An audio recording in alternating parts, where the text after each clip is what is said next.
Hello everyone, and welcome back to Chilly Midnight. I'm Leanh, and I'm really glad you found your way here tonight. Before we begin, I just want to ask you something simple. How are you feeling today? Are you calm? Tired? Lonely? Restless? Or maybe carrying a feeling you can't quite put into words? Whatever your mood is tonight, you don't have to hide it here. This is a quiet space for you to slow down, breathe, and let the day soften around you. Today is June 22nd. And wherever you're listening from, thank you for spending part of your night with me. I also want to briefly explain the two versions you may see on this channel. The 8-hour version is made for sleep. It is designed to play through the night without mid-roll ads, so you can rest more peacefully without being interrupted in the middle of your sleep. The 3-hour version is made for a shorter break. Maybe you're relaxing after work, taking a quiet pause, studying, drawing, working late, or simply needing a few hours away from the noise of the day. So choose whichever version fits your night best. Let me know in the comments where you're tuning in from, what time it is where you are, and how you're feeling today. I always love seeing how many different people, places, and quiet little moments gather here after dark. And remember, after each story tonight, there will be a fun little riddle for you to answer. So listen closely, stay curious, and see if you can solve it before the answer appears. Now, dim the lights, get comfortable, maybe turn on a fan for a soft background hum, and let the world outside slowly fade away. For now, it's just you, the quiet night, tonight's strange stories, and a small mystery waiting after each one. So take one slow breath, and let's step quietly into the darkness together. The first thing I noticed about Larkspur House was that no one there seemed surprised by flowers. Not impressed, not pleased, not even comforted. They accepted them the way people accept weather. Every Monday morning, white lilies arrived in long cardboard boxes lined with wax paper, their stems wrapped in damp cloth, their closed heads pale and heavy as folded hands. The delivery man left them at the service entrance without ringing twice. The kitchen porter signed for them without looking at the name on the invoice. Someone from housekeeping carried them to the chapel room before breakfast, where the residents could smell them through the double doors while they ate poached eggs, grapefruit halves, and toast cut into narrow triangles. At most nursing homes, flowers came after something had happened. At Larkspur House, flowers came before. I began working there in late October, when the Maine coast had turned the color of old pewter and the fog came in every afternoon as if poured slowly from a basin. The building stood above a private cove north of Camden. All gray shingles, white trim, and glass walls facing the Atlantic. From the road, it looked less like a retirement home than a resort built for people who had grown too tired to enjoy one.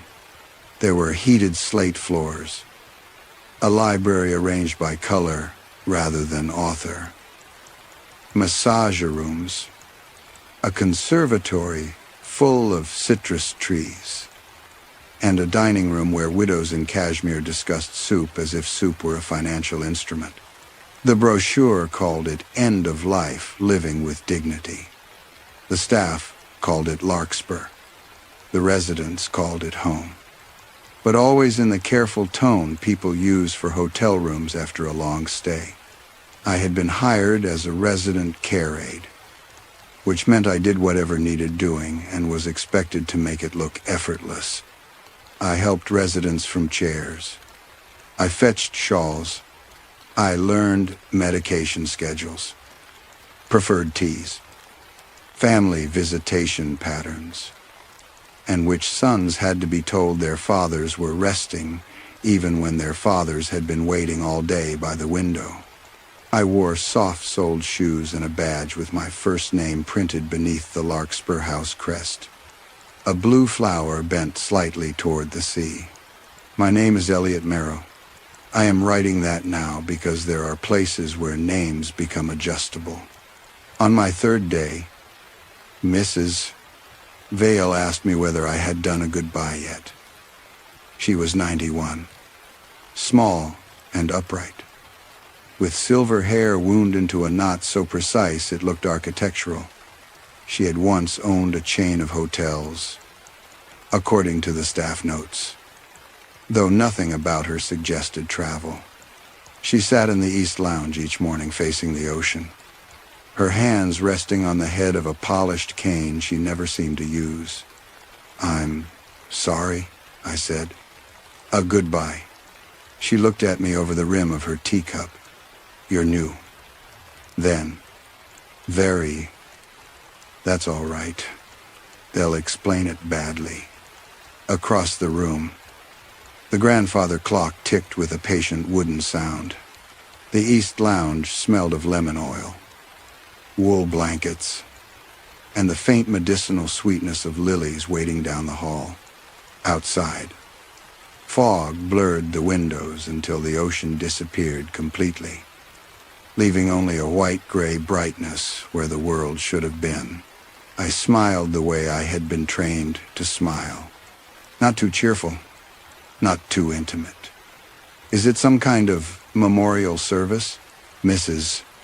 Vale considered that. "No," she said. "Memorials are for afterward." Before I could ask what she meant, Nurse Pembroke appeared behind my shoulder with the silent efficiency of someone who had worked too long in carpeted buildings. Her hand settled lightly on my elbow. "Mr. Marrow, the Harrington family has arrived early. We need the chapel room prepared by 11. There are many ways a workplace teaches you not to ask questions. Some do it with threats, some with paperwork, and some with a smile so polished it gives you no surface to hold. Larkspur House used the third method. Nurse Pembroke was in her 50s, broad-shouldered, immaculate, with a voice like warm milk poured over steel. She never hurried, yet she was always where a mistake might happen. The residents obeyed her with an affection that seemed almost rehearsed. I followed her into the hall. The chapel room was not really a chapel. There were no crosses, no saints, no religious symbols, except a small cabinet containing books from several faiths arranged equally and therefore meaninglessly. The room had tall windows facing the sea, rows of pale wooden chairs, a low platform, and a framed photograph stand near the front. A piano sat against one wall with its lid closed. On a side table, someone had placed a stack of cream-colored programs tied with gray ribbon. Nurse Pembroke handed me a pair of shears. "Cut the stems diagonally," she said. "3 lilies per vase, not 4. 4 looks like a hospital apology." I thought she was joking, but her face did not change. The lilies were colder than the room. Their petals had begun to open, revealing yellow dust inside like old pollen or powdered bone. I trimmed them over a silver sink while Nurse Pembroke checked the chairs, straightened the programs, and adjusted the framed photograph on the stand. The photograph showed a man in a navy blazer smiling beside a sailboat. His hair was white, his skin sun-browned, his teeth still good. I recognized him from breakfast. Mr. Edwin Tallow, who had asked for extra marmalade and complained that the newspaper crossword had become childish. Did Mr. D. Tallow pass? I asked. Nurse Pembroke looked up from the programs. No. I waited for more. She gave none. I placed another lily into the vase. But this is for him. It is his practice goodbye. The shears slipped slightly in my hand. I had worked in a county rehab center before Larkspur House. I had seen families hold early birthdays for people entering hospice. I had watched adult children film last messages on phones while their parents pretended not to understand what the filming meant. People practiced grief in small, awkward ways all the time. But this room did not feel awkward. It felt administrative. Practice. I repeated, yes. Nurse Pembroke said, it helps everyone. Everyone? Mr. Tallow, his family, the residents, staff, too. In time, she handed me one of the programs. The cover read, "A farewell for Edwin Tallow, with gratitude for a well-completed life." Below that was a black and white version of the sailboat photograph. The paper was thick, expensive, lightly textured beneath my thumb. He's well enough to come down himself, Nurse Pembroke said. When he enters, don't stare. Some new staff find the first one uncomfortable. Does he know about it? Of course. And he agreed? She smiled then, not unkindly. Most people are relieved to know how they'll be remembered. The Harrington family arrived at 10:45. I did not understand the name at first, since the program said Tallow. Then I learned that Mr. Tallow's daughter had married a Harrington, and like many families at Larkspur House, they seemed to have absorbed the older generation into their own cleaner surname. There were 4 of them: the daughter, her husband, a college-aged grandson, and a younger woman who might have been a niece or simply someone accustomed to being included in expensive rooms. They wore navy and charcoal, not black.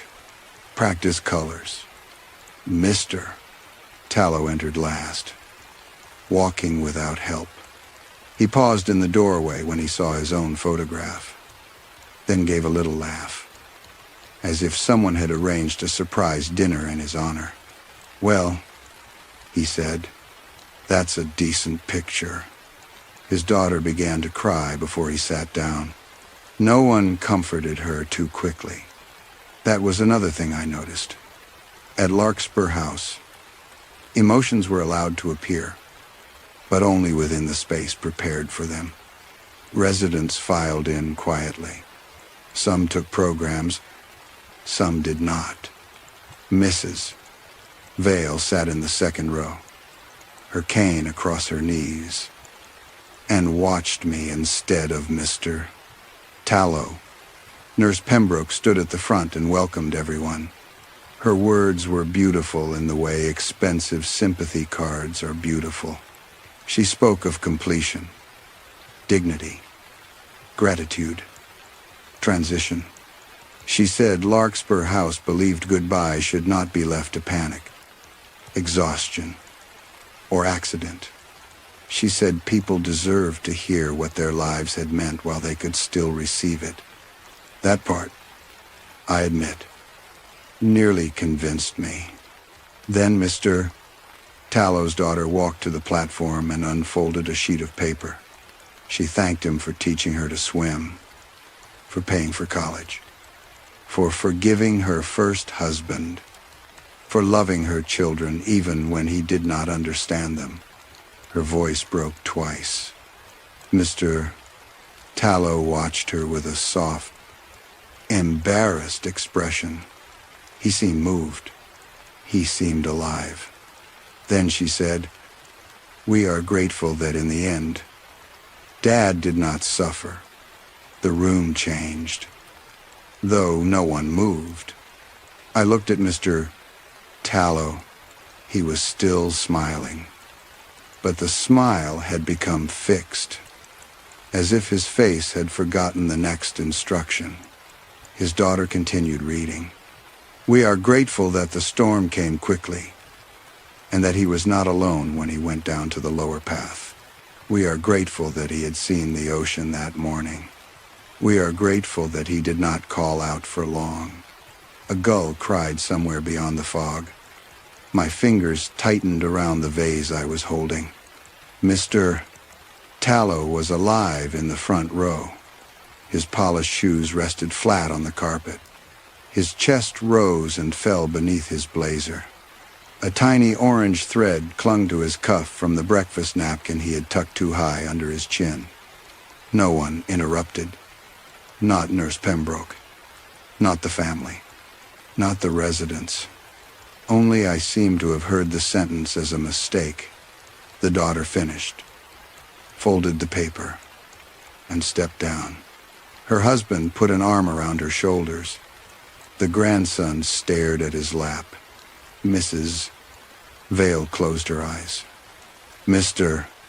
Tallow stood when Nurse Pembroke invited him to respond.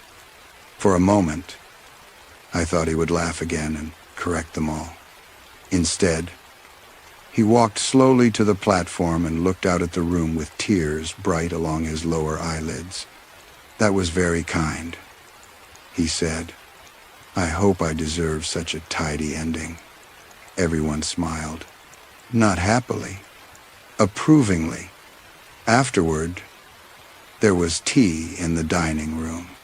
The lilies were moved from the chapel to the reception table. Mr.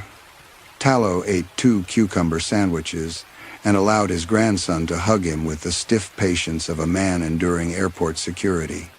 His daughter looked lighter, almost pretty with relief. I carried used cups back to the kitchen and tried to convince myself I had misunderstood. Storms were common on the coast. Lower paths were slippery. Old people fell. Families worried aloud. Eulogies often imagined the end before it came. Maybe the line had been symbolic, or copied from some earlier version, or simply written badly. At Larkspur House, everything was so tasteful that even cruelty could pass. At first, for metaphor, near the end of my shift, I returned to the chapel room to collect the programs left behind on chairs. Most were unmarked. One, in the second row where Mrs. Vale had been sitting, had been folded once down the middle. Inside, beneath Mr. Tallow's printed order of farewell, someone had written a note in blue ink. The handwriting was careful and narrow. Do not let them write yours before you remember her. I stood alone in the chapel room, the fog pressing white against the windows, and read the sentence again. There was no signature. There did not need to be, because beneath the note, in the margin, beside Mr.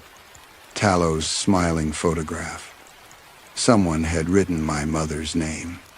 I folded the program and put it into my coat pocket before anyone could find me holding it. That was my first mistake at Larkspur House. Not because stealing a leftover program mattered. Staff took pens, gloves, packets of tea, sometimes unopened jars of imported jam from the pantry after a resident lost interest in eating. Larkspur House was wealthy enough that small thefts disappeared inside the larger elegance of the place. No one would have missed one cream-colored program from a practice goodbye. My mistake was keeping it close to my body. All evening, I felt the paper against my ribs. Elliot Marrow. My mother's name had been written beneath that warning in thin blue ink, careful and narrow, as if the person who wrote it had taken their time while standing in the room where I now stood. Not Helen, which was what most people called her. Not Mrs. Marrow, which no one had called her after my father left. Helena, the name she used only on medical forms, debt letters, and one passport she had never been able to afford to use. I did not ask Mrs. Vale about it. I did not ask Nurse Pembroke. Instead, I did what I had always done best when something frightened me. I behaved correctly. The next morning, I arrived 15 minutes early. I changed into my pale gray uniform in the staff locker room, pinned my badge straight, washed my hands until they smelled of unscented soap, and began the breakfast rounds with a cart of linen napkins folded into neat rectangles. At Larkspur House, even napkins had a philosophy, edges facing inward. Mrs. Alder from dining services told me on my 4th day, residents shouldn't see seams. She said it casually, as if visible seams were a cruelty. I learned the routines quickly. At 7, the night staff lowered their voices and handed over notes in the back office. At 7:30, the residents began appearing one by one from their rooms, dressed in soft, expensive layers, cashmere cardigans, wool shawls, silk scarves tied around thin throats. They moved slowly but not helplessly. Their frailty had been groomed. Their walkers had polished wooden handles. Their oxygen tubes were transparent and discreet. Even Decline had been taught manners. I learned who wanted coffee weak enough to see through, who wanted cream poured first, who liked the newspaper ironed because damp sea air wrinkled the pages. I learned that Mr. Tallow disliked being called Edwin before 10 in the morning. I learned that Mrs. Vale never allowed anyone to touch her cane. I learned that a retired judge named Horace Bell kept 3 fountain pens in his breast pocket, though he had not signed anything in months. And I learned that Larkspur House was not simply expensive. It was expensive in a way that made money feel like a form of anesthesia. Families did not just pay for rooms.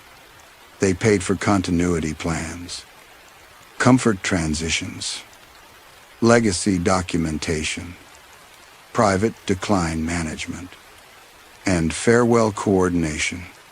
The phrases appeared in brochures, invoices, and discreet conversations behind glass office doors. Adult children arrived in rental cars or black SUVs and spoke in low voices about percentages, timelines, emotional readiness, and what their parents would have wanted if their parents were no longer agreeable enough to want anything clearly. The residents were cared for beautifully. That was the worst part. No call bell went unanswered for long. No tray arrived cold. No blanket smelled unwashed. No one was left sitting in public with food on their chin or panic in their eyes. Larkspur House understood dignity down to the angle of a pillow. But there was something beneath that dignity, something quieter and colder, like the flat black water below the cliff path when the fog lifted. Everything unpleasant was softened before it could become visible. A woman cried for her sister at lunch, and within 3 minutes, Nurse Pembroke was kneeling beside her, not hushing her exactly, but guiding the grief into smaller sounds. A man shouted that his son had stolen his house, and by dinner, his seat had been moved nearer the windows, where the ocean's white noise swallowed him. A resident asked too many times whether she could go home, and the next day her family brought framed photographs from that home, arranged them on her dresser, and told her gently that now the room was more like hers. Larkspur House did not deny sadness. It domesticated it. I should have hated that immediately. Instead, for a while, I admired it.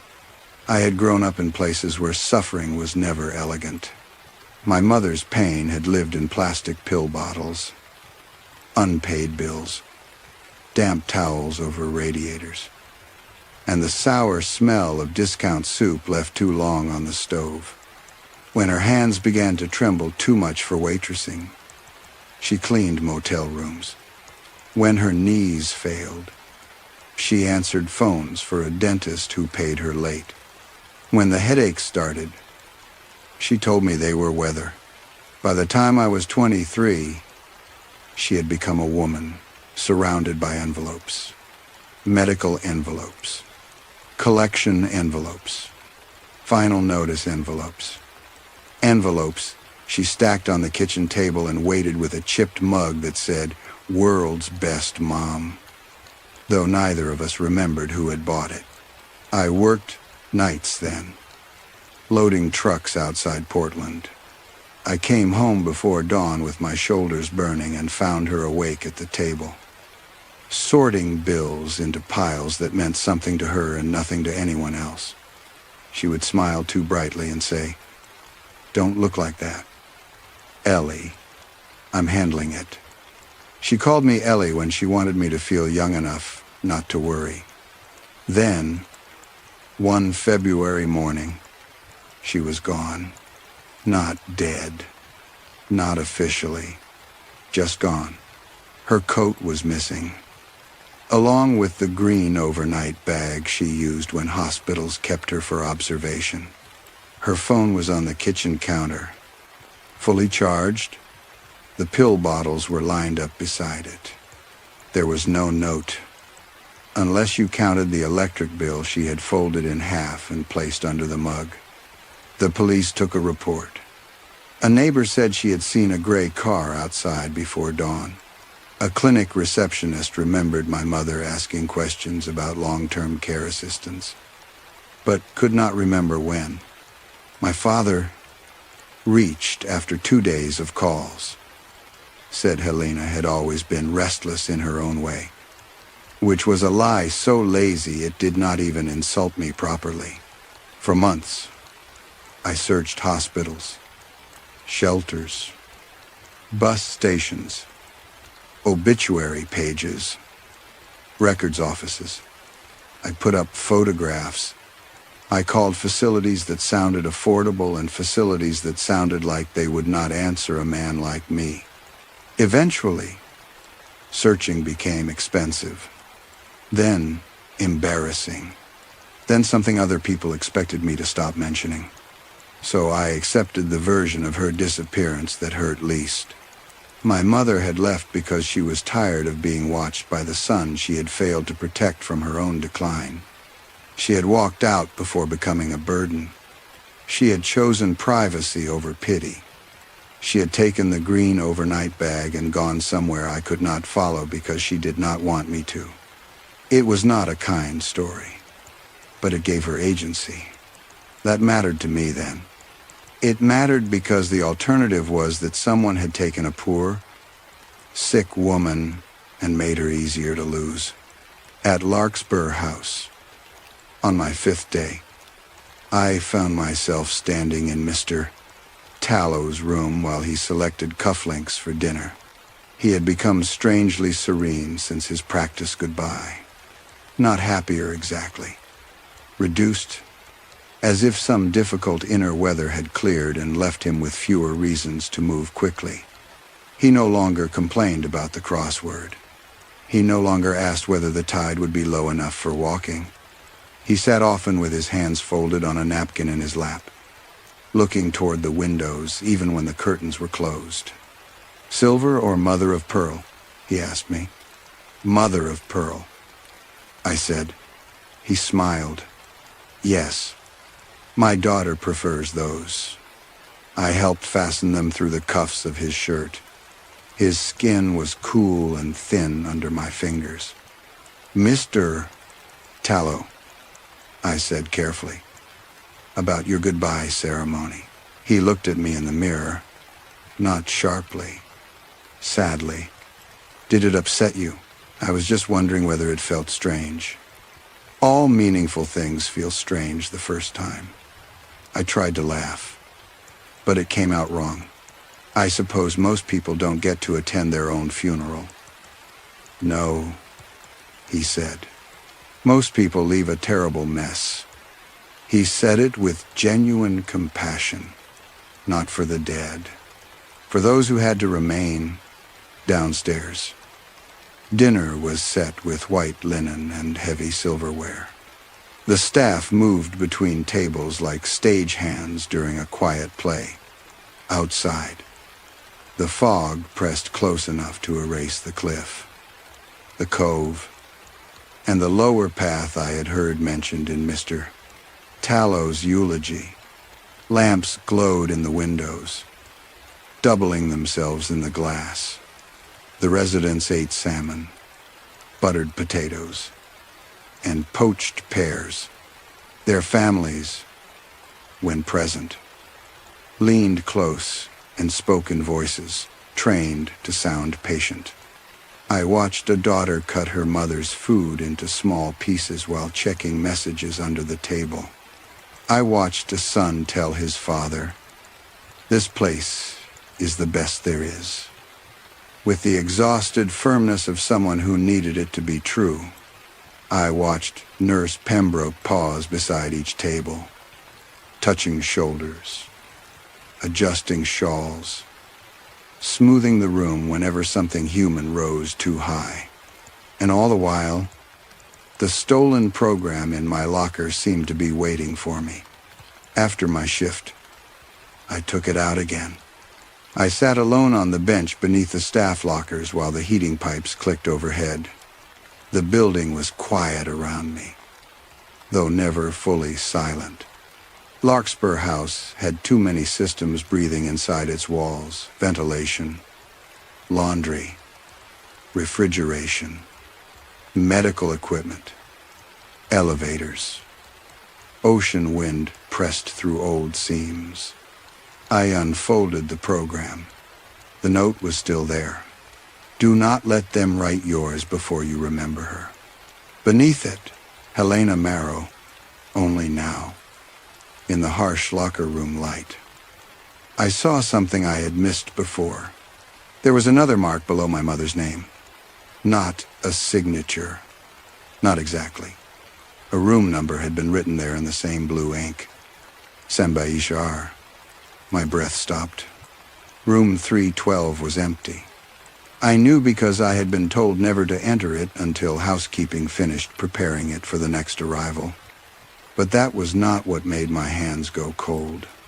What made my hands go cold was that, during orientation, Nurse Pembroke had given me a stack of old sample forms to practice Larkspur's documentation style.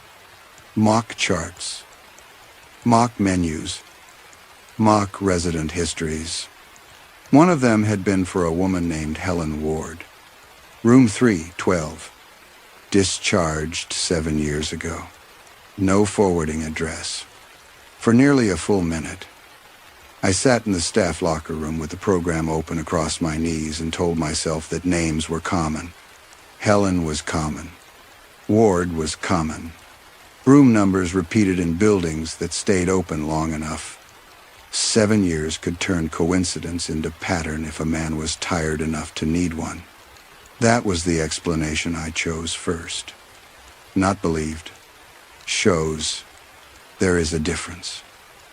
Though most of us spend our lives pretending there is not. The old sample form had been part of orientation. That was all. Larkspur House probably reused fictional names in its training documents. Maybe someone on staff had known my mother's name from my employment file and written it as a cruel little warning. Maybe Mrs. Vale had done it to unsettle me. Because old people in expensive homes had very little left to control except the emotional temperature of the young. I folded the program into quarters, put it inside my coat lining, and went home. Home, at that time, was a rented room over a hardware store in Rockport. It had one slanted ceiling, a single window facing an alley, and a radiator that hissed at night like something trying to be patient. I sat on the bed until nearly dawn with my shoes still on, searching my memory for the gray car. The neighbor had mentioned the morning my mother disappeared. A gray car before dawn. A green overnight bag. A clinic receptionist who could not remember when my mother had asked about long-term care. No forwarding address. By morning, I had made a second decision. I would go back to Larkspur House and behave correctly again. That was my second mistake. The next goodbye rehearsal was held 2 days later for Mrs. Adeline Quince, who was 86, rich, sharp-tongued, and healthier than half the staff. She swam 3 mornings a week in the indoor therapy pool and had a laugh that made the younger aides check whether they had done something wrong. She walked without assistance. She wrote letters on blue stationery. She corrected everyone's grammar, including a visiting priest's. She isn't dying, I said before I could stop myself. I was in the flower room with Mrs. Alder, stripping leaves from lily stems over a plastic-lined bin. The air was cold enough to numb my fingertips. Larkspur kept the flowers in a small refrigerated room beside the service hall, though it was not on any map given to new staff. Inside, metal shelves held buckets of white lilies, pale roses, and unopened irises wrapped in paper sleeves. The lilies had arrived that morning, their petals still tight, their perfume faint but already too sweet. Mrs. Alder did not look up. None of them are dying until they are, she said. She was swimming yesterday. Swimming is not a contract. I waited for her to smile. She did not. The chapel room had been prepared as before. 3 lilies per vase. Chairs angled slightly toward the platform. Programs stacked on the table. The framed photograph this time showed Mrs. Quince standing at a garden party in a yellow coat. One gloved hand raised as if interrupting someone she intended to correct. The cover read, "A farewell for Adeline Quince, who never let the world misplace a comma." It was a good line. I hated that it was a good line. Mrs. Quince entered on her own at 11, dressed in the same yellow coat from the photograph. Either she had chosen it deliberately, or someone had. She glanced at the portrait and snorted. They used the garden picture. Of course. I look like I'm about to fire a florist. A few residents laughed. The family sat in front. Her 2 nephews had come from Boston, both wearing expensive expressions of inconvenience disguised as tenderness. One held a folded speech. The other kept touching the face of his watch. Nurse Pembroke opened the ceremony with the same voice she had used for Mr. Tallow, warm and solemn, smoothing the air until even my breathing felt impolite. Then the first nephew stood. He spoke of Aunt Adeline's intelligence, her standards, her devotion to proper language, her donations to libraries, her fierce love of order. Mrs. Quince watched him with one eyebrow slightly raised, as if grading him. Then he said, "We take comfort in knowing her final afternoon was spent doing what she loved most, writing at her desk with the sea beside her." My hand tightened around the back of a chair. He continued, "We are grateful that the letter was finished. We are grateful that she did not feel the broken glass beneath her feet for very long. We are grateful that the tide was high enough to carry away what might have frightened her." Mrs. Quince's eyebrow lowered, only slightly. The room remained still. I looked around for anyone else who had heard what I had heard. The residents sat with their programs in their laps. Some had closed their eyes. Mrs. Vale watched the nephew with the solemn attention of a judge listening to a verdict that had been agreed upon before trial. Nurse Pembroke stood by the window, hands folded, No one stopped the speech. The second nephew stood next. He did not speak about broken glass or tides. His eulogy was worse because it was ordinary. He thanked his aunt for birthday cards, for correcting his college essays, for lending him money he pretended not to need. Near the end, his voice changed. Not much. A little duller, as if he were reading a line that had not been there when he began. "We are sorry," he said, "that we did not answer the final call. We understand now that silence can be mistaken for permission." Mrs. Quince's lips parted. The nephew blinked down at the page. For the first time, someone on the platform looked confused. Nurse Pembroke stepped forward so gracefully it seemed part of the ceremony.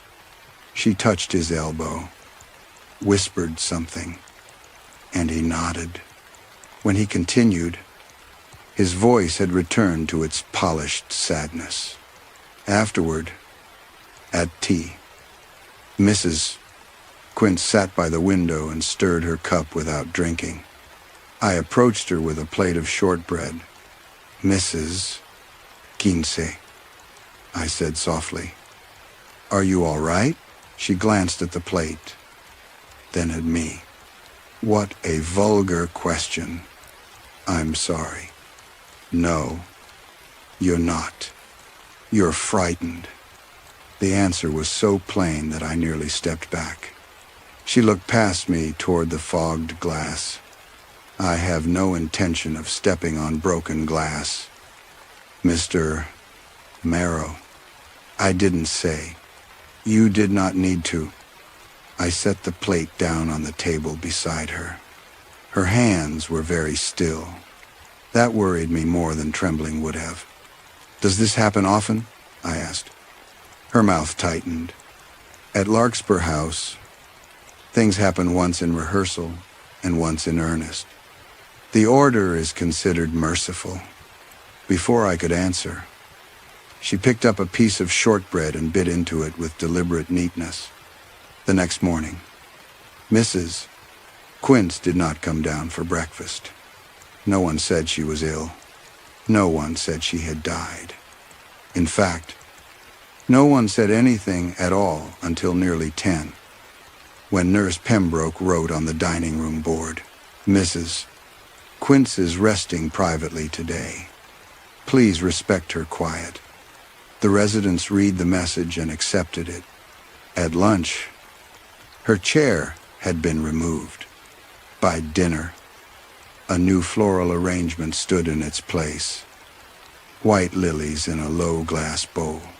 That evening, I passed the administrative office and saw Mrs. Quince's nephews through the frosted glass. They sat across from the director, Mr. Ormond, a narrow man with silver-rimmed glasses and the calm posture of someone accustomed to making grief-signed documents. The nephews were crying, but not freshly. Their crying had the exhausted look of something completed. When they left, the taller one carried a sealed envelope against his chest. The next day, Mrs. Quince's room was empty. Housekeeping had stripped it down to its expensive bones. The yellow coat was gone. The blue stationery was gone. The framed photographs had been removed from the dresser. Only the impression of furniture remained in the carpet. Pale rectangles where her life had pressed down and then been lifted. "Discharged?" I asked Mrs. Alder. She was labeling jars in the kitchenette. "Transferred," she said. "To where?" "To the place after here." "Do you mean hospice?" "I mean the place after here." She pressed a label onto a jar of honey and smoothed it with her thumb. I went to the staff system that afternoon while the nurses were changing shifts. My login only allowed limited access. But limited access was enough to show me basic resident status. I searched for Adeline Quince. No result. Not discharged. Not deceased. Not transferred. No result. Her name had been removed so completely that the search bar seemed to hesitate before returning blank space. I typed Edwin Tallow. His profile appeared. Active resident. Room 217. Dietary note. Extra marmalade. Ambulation. Independent with caution. Family contact. Harrington. Claire. Nothing about lower paths. Nothing about storms. Nothing about final calls. I exhaled slowly and closed the system before anyone could see. For 3 days, I told myself Mrs. Quince had moved to a private hospital. I told myself rich families paid for privacy. I told myself old women could leave buildings without telling the new aide where they were going. Then we held another goodbye. This one was for Horace Bell, the retired judge with the fountain pens. He was not only healthy, he was vain about it. He walked 2 miles a day in the glazed corridor overlooking the sea and kept a notebook of everyone who used the word hopefully incorrectly. His photograph showed him in black robes, one hand resting on a bench as if the photographer had interrupted the law itself. His daughter read first. She spoke of justice, discipline, civic duty. Then she said, "We forgive him for what he said to the boy in the parking lot," though the boy had already forgiven him by then. Judge Bell went gray. His hand moved toward the pens in his pocket. His son followed. His eulogy was short, awkward, full of the stiff resentment adult children preserve for parents who were admired by strangers. Near the end, he read, "We are grateful that the elevator stopped between floors, where no one had to hear him recant." The judge stood so quickly his program slid from his lap. "That is not in my file," he said. No one moved. His voice broke. "That is not in my file." Nurse Pembroke walked to him, took his arm, and guided him back to his seat. He allowed it. That was the strangest part. One moment he had looked ready to condemn the room. The next, he sat with his hands folded and his mouth closed, like a child who had remembered the rules. After the ceremony, I found him in the library. The fountain pens were arranged on the table before him. 3 black pens, parallel, their gold clips facing the same direction. He stared at them with a calm so absolute it made the room feel airless. "Judge Bell," I said. "Horace," he said. I had never heard him invite anyone to use his first name. "Horace," I repeated. "What did you mean when you said it wasn't in your file?" He looked up for a moment. His eyes sharpened, and I saw the man he must have been in court, exact, proud, dangerous to interrupt. Then something moved behind that sharpness. Something tired and obedient. "We all have files. Mr. Marrow." "I know." "No," he said. "You know there are files. That is different." A floorboard creaked somewhere in the stacks. He turned one fountain pen slowly with his fingertips. "They write the shape first," he said. "Then life grows into it. Most people are relieved. A shape is easier than a choice." "What choice?" He smiled faintly. "The last one." I thought of my mother's green overnight bag, the unanswered phone, the gray car. "Did you know a resident named Helen Ward?" I asked. The pen stopped moving. Horace Bell looked toward the library doors. There was no one there. Still, he lowered his voice. "Not Ward," he said. The air in the room seemed to pull back from us. "What?" That was not the name she cried for. Before I could speak again, the grandfather clock in the hall began to strike the hour. Its wooden chime rolled through the library once, twice, 3 times, though it was nowhere near 3 o'clock. Horace closed his eyes. When he opened them, his face had smoothed. "I believe I'll rest before dinner," he said. He left the pens on the table. That night, when I checked the chapel room after lights out, a new program was waiting on the front chair. No flowers had been delivered. No ceremony had been posted on the staff schedule. No family had signed in at reception. The program was closed, tied with gray ribbon. On the cover was a photograph of me, not my staff badge picture, not any photograph I remembered taking. In it, I stood on the lower path below Larkspur House, half turned toward the fog, holding a green overnight bag in one hand. The title beneath it read, "A Farewell for Elliot Marrow, who finally learned how to let go." I did not untie the ribbon at first. That sounds cowardly because the program lay across my palms. Cream paper, gray ribbon, my own photograph staring upward beneath the chapel room lights. In the picture, I looked older than I was, not by much. A year, maybe 2. There were deeper lines beside my mouth and a slackness around the eyes I recognized from residents after long visits from family. I stood on the lower path with fog around my knees, holding my mother's green overnight bag as if I had carried it all the way down from a room that no longer existed. The bag was impossible. It had vanished with her. For several minutes, I stood in the chapel room and listened to the building settle around me. Somewhere in the walls, pipes clicked. The ocean moved below the cliff with the slow, private violence of something turning in sleep. The lilies from Judge Bell's rehearsal had already been cleared away, but their smell remained sweet and cold, trapped in the upholstery. I told myself the photograph was fake. Of course it was fake. People could make anything now. A face moved from one image to another. A background invented, an object added. I had never been on the lower path with that bag. I had not seen it in 7 years.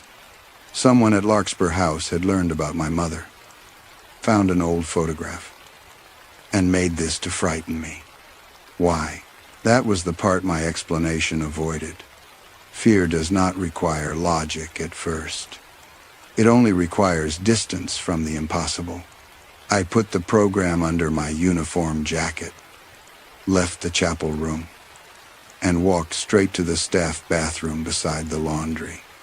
I locked myself in the end stall and opened it there, sitting on the closed toilet with my knees almost touching the door. The first page was blank, not empty. Blank in the way a form is blank before someone writes your life into it. There were headings, opening words, family remarks, professional reflection, statement of gratitude, final release. Beneath each heading, there were lines waiting. Only one sentence had been printed near the bottom of the final page. He was grateful, in the end, that someone had chosen for him. I shut the program so hard the paper cracked. For the rest of that night, I did my rounds with the program pressed beneath my shirt, the way a guilty child hides stolen money. I checked water pitchers. I carried blankets. I helped Mrs. Vale adjust the lamp beside her reading chair. She watched me the whole time with those pale, amused eyes. "You've seen it," she said. I froze. "The sea," she added. I looked at her. She smiled without showing teeth. "What did you think I meant?" I told myself that was the answer. The residents were theatrical. The staff encouraged it. Larkspur House was full of old, wealthy people rehearsing control over the one thing no money had ever controlled. These ceremonies were not supernatural. They were grief therapy wrapped in linen. They were eccentric. Yes, disturbing. Certainly. But the rich had always made ceremonies out of things other people simply survived. By morning, I had built the explanation high enough to stand on. Practiced goodbyes were therapeutic rituals. The strange eulogy lines were symbolic. Mrs. Quince had been transferred. Judge Bell had become emotional because aging made proud people fragile. My photograph was a staff initiation prank. Tasteless, but possible. The room number. My mother's name. The green bag. Those were coincidences made cruel by exhaustion. I repeated these things silently while folding napkins before breakfast. Edges inward. No seams. Mr. Tallow did not come down that morning. His chair by the window remained set for nearly 20 minutes before Mrs. Alder removed the place setting. She did it quietly, without looking toward the east lounge. The marmalade pot stayed on the table for another moment, bright orange under the soft dining room lights. Then she took that too. "Is Mr. Tallow resting?" I asked. Mrs. Alder stacked his plate beneath another. "Walking," she said. "In this weather?" Outside. Rain tapped against the glass. Not hard, but steady. The fog had thickened overnight until the windows looked painted white. Beyond them, the lower lawn and cliff path had disappeared. He likes the ocean after rain. He shouldn't be out alone. Mrs. Alder gave me the same look she had given the lily stems. Not unkind. Not interested in my alarm. Then perhaps he is not. I went to Nurse Pembroke. She was in the medication room, entering notes on a tablet. The room smelled faintly of alcohol wipes and lavender hand cream. Its shelves were locked, labeled. Perfect. "Mr. Tallow is outside," I said. Her fingers continued moving across the screen. "Good morning to you too, Elliot. It's wet. The lower path is slippery." "So it is." "Should someone bring him in?" He asked for privacy. He's 88. He is also a resident with rights. That answer sounded professional enough to make me feel foolish. I'm just saying. After the ceremony, Nurse Pembroke looked up. There was no anger in her face. That made it worse. After the ceremony, Mr. Tallow felt peaceful. His family felt peaceful. The residents who attended felt peaceful.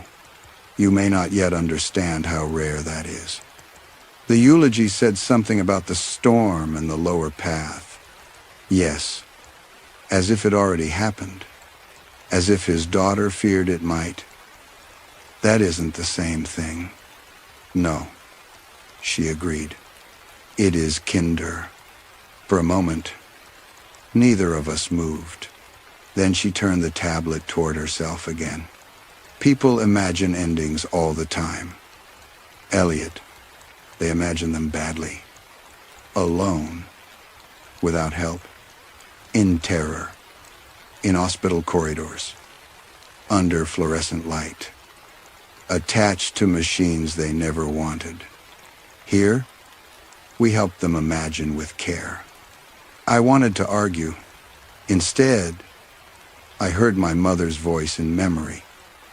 "Don't look like that. Ellie, I'm handling it." I left the medication room with nothing.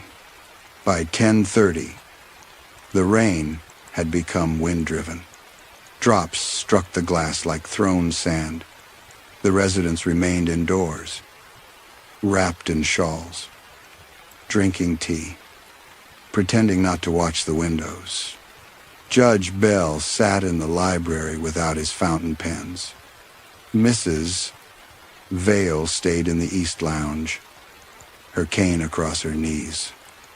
The silver head turned toward the fog. At 11, the power flickered. Only once. Every lamp dimmed.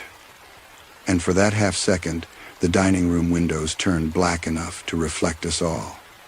Residents, staff, flowers, linen, the ocean hidden behind our faces. When the lights steadied, Mrs. Vale said, "There." No one answered her. The alarm went off 12 minutes later. Not a siren. Larkspur House did not believe in sirens. It was a soft sequence of tones over the intercom. 3 notes rising, then falling. Almost musical. Staff looked up and began moving. Residents went very still. Nurse Pembroke's voice followed. "Team response to Lower East Access. Team response to Lower East Access." My body moved before permission arrived. I crossed the dining room, pushed through the service hall, and took the back stairs down toward the garden level. Another aide called my name behind me. I did not stop. The Lower East Access door stood open. Cold rain blew into the corridor, carrying the smell of seaweed, wet stone, and mud. 2 staff members were already outside in raincoats. One of them held a flashlight, though it was day. The beam swung across the path and vanished into fog. I stepped out. The lower path curved along the cliff below the main windows, bordered by low stone walls slick with moss. In good weather, residents used it for supervised walks. In bad weather, a red rope was supposed to be fastened across the entrance. The rope lay unhooked on the ground, halfway down the path, near the place where it bent toward the cove. Mr. Tallow's navy cap rested against the wall, a few feet beyond it. One polished shoe. No body. No cry. Only rain. Fog? And the ocean below. Louder than it had sounded from inside. Nurse Pembroke arrived beside me without breathing hard. "Go inside," she said. He was alone. "Go inside." Elliot. He shouldn't have been alone. She turned to me then, rain shining on her face like a veil. "You do not know what people should be spared." The search lasted 40 minutes, at least. That was what the staff log later said, in memory. It was both much shorter and much longer. Men in dark rain jackets moved along the cliff. A Coast Guard boat appeared below and disappeared in fog. Mr. Tallow's daughter arrived wearing black boots over bare ankles, as if she had left home in the middle of dressing. She did not scream. She stood beside Mr. Ormond under a large umbrella while he spoke close to her ear. When she saw the navy cap sealed in a clear evidence bag, her face changed, not with shock, recognition. At 2, Mr. Tallow's profile disappeared from the staff system. By 3, his room had been locked. By 4, the dining room board read, "Mr. Tallow's family thanks everyone for their kindness and requests privacy during this completed transition." Completed transition. Not accident. Not death. Not missing. Completed transition. I checked the system again after dinner, using the empty nurse's station while the shift supervisor handled a medication issue upstairs. Edwin Tallow returned no result. Neither did Tallow. Edwin. Neither did Harrington. Claire under family contacts. His dietary note was gone. His extra marmalade had been removed from the breakfast sheet. Room 217 was marked, available after sea-facing refresh. I stared at the words until they blurred. Behind me, someone said, "You're looking in the wrong place."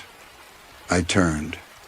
Judge Bell stood at the end of the hall in his robe and slippers, without the fountain pens. His breast pocket sagged slightly, like a mouth with no teeth. "What place?" I asked. "The old system." "There's an old system?" He looked toward the chapel room doors. "All beautiful institutions have one. The visible records are for families. The useful records are for forgiveness." "Whose forgiveness?" His eyes moved to my chest, exactly where the unfinished program lay hidden under my uniform. "Not ours," he said. Before I could ask more, the elevator behind him opened. Nurse Pembroke stepped out. Judge Bell's face emptied at once. His shoulders relaxed. He turned from me and began walking slowly back toward the residential wing, as if our conversation had belonged to a weather pattern already passing. Nurse Pembroke watched him go. Then she looked at me. "Long day," she said. "Yes. You should rest." "I'm fine." "No," she said gently. "But you are learning." That night, I returned to the staff locker room and found my locker already open. Nothing had been stolen. The opposite. Inside, hanging from the hook where my coat should have been, was a dry cleaning bag stamped with the Larkspur House crest. Behind the clear plastic hung a dark suit I had never seen before, tailored in my size. Pinned to the lapel was a folded card. I opened it with wet fingers. The handwriting was blue, narrow and careful. "For your rehearsal, room 312 will be ready by morning." By morning. Room 312 had a brass nameplate on the door. Not a temporary paper label, not a staff notice. A proper brass plate, newly polished, with letters darkened inside the grooves. Elliot Marrow.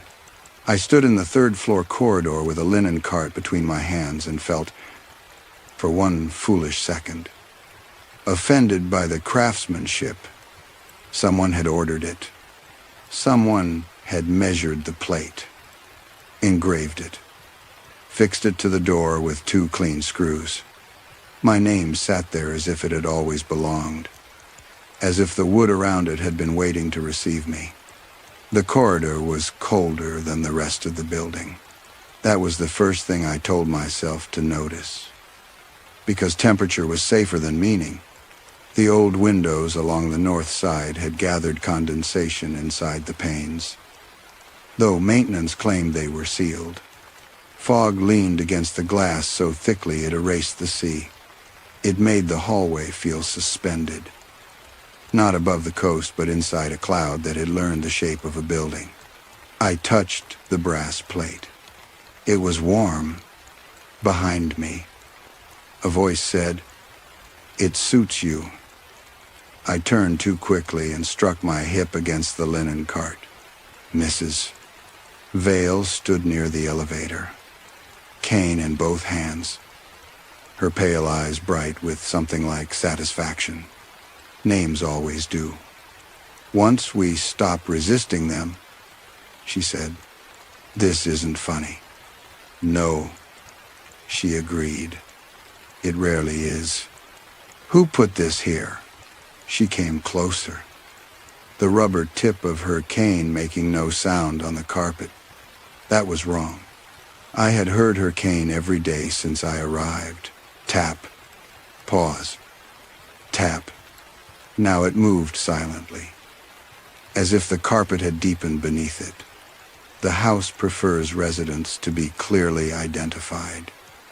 She said, "I'm staff." For now. I looked at the nameplate again. and forced my hand away from it. The brass had left a faint smell on my fingers, metallic and warm, like coins kept too long in a closed palm. "I'm going to Mr. Ormond," I said. Mrs. Vale tilted her head. "Then choose your words carefully. He keeps the ones people throw away." Mr. Ormond's office faced the front drive, not the sea.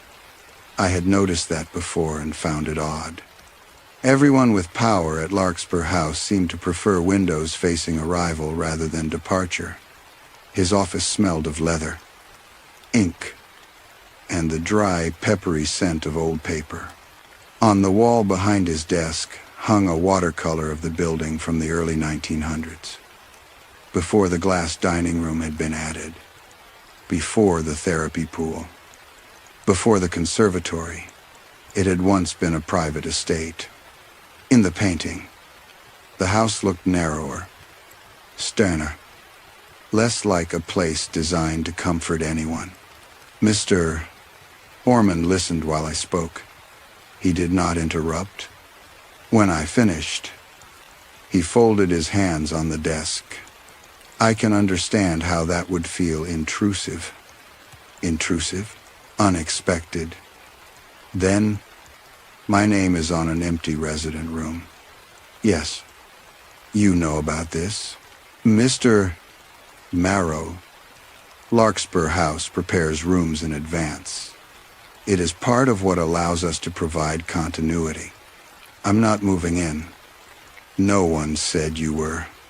"Then why is my name on the door?" He looked at me with deep professional sadness.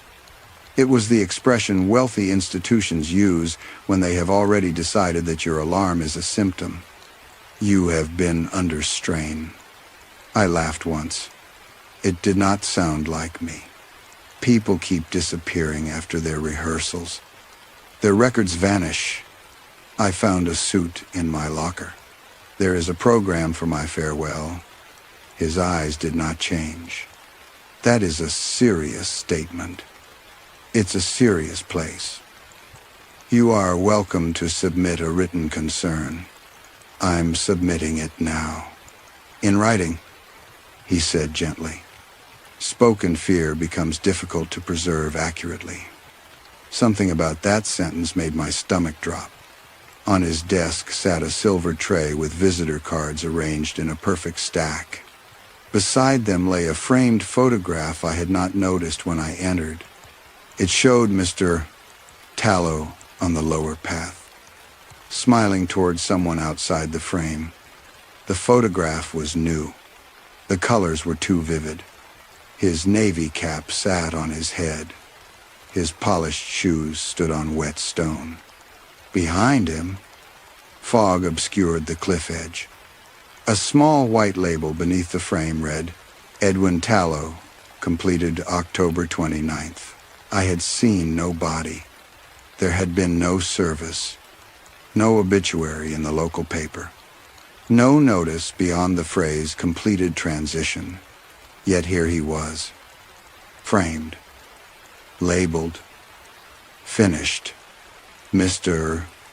Ormond saw where I was looking. Families often appreciate having the image settled. He said, "The image, yes. Was that taken before or after he fell?" Mr. Ormond's face remained smooth. Mr. Tallow did not fall. He completed the ending his family had made peace with. I left before I said something that would make it easier for them to call me unstable. After that, the house changed. Or perhaps I only stopped helping it pretend not to. The corridors lengthened in small ways. A hallway I used every day from the dining room to the laundry began taking 12 steps longer than it should. The staff stairwell, which had always smelled of dust and bleach, developed a faint salt odor, as if the sea had found a pipe through the walls. The fog no longer stayed outside. It appeared in corners near the floor, thin as breath. curling around the wheels of carts and beneath closed doors. Residents began watching me with open tenderness. That was worse than suspicion. At breakfast, Mrs. Alder handed me the coffee pot and said, "They've taken to you quickly." "Who?" She nodded toward the dining room. At 3 different tables. Residents looked away at once. Mrs. Vale raised her cup. Judge Bell sat beneath the window with his hands folded around an empty saucer. His face had become calmer since his rehearsal. Not peaceful exactly, but flattened. He had no fountain pens. His robe hung loose at the throat. When I passed him, he touched my sleeve. "Thank you," he said. "For what?" "For agreeing to say goodbye properly." The coffee pot tipped in my hand. Hot coffee spilled onto the saucer, but he did not flinch. "I didn't agree to anything." Judge Bell looked genuinely puzzled. "Everyone says that at first." Across the room, another resident, Mrs. Pell, began to cry soundlessly into her napkin. She was a retired choral director who had been admitted only a month before me and still wore lipstick to breakfast. Her farewell rehearsal had been scheduled for Friday. According to the staff board, I knew because the flowers had already been ordered. By lunchtime, a portrait of her appeared in the chapel room. I found it leaning against the wall behind the photograph stand.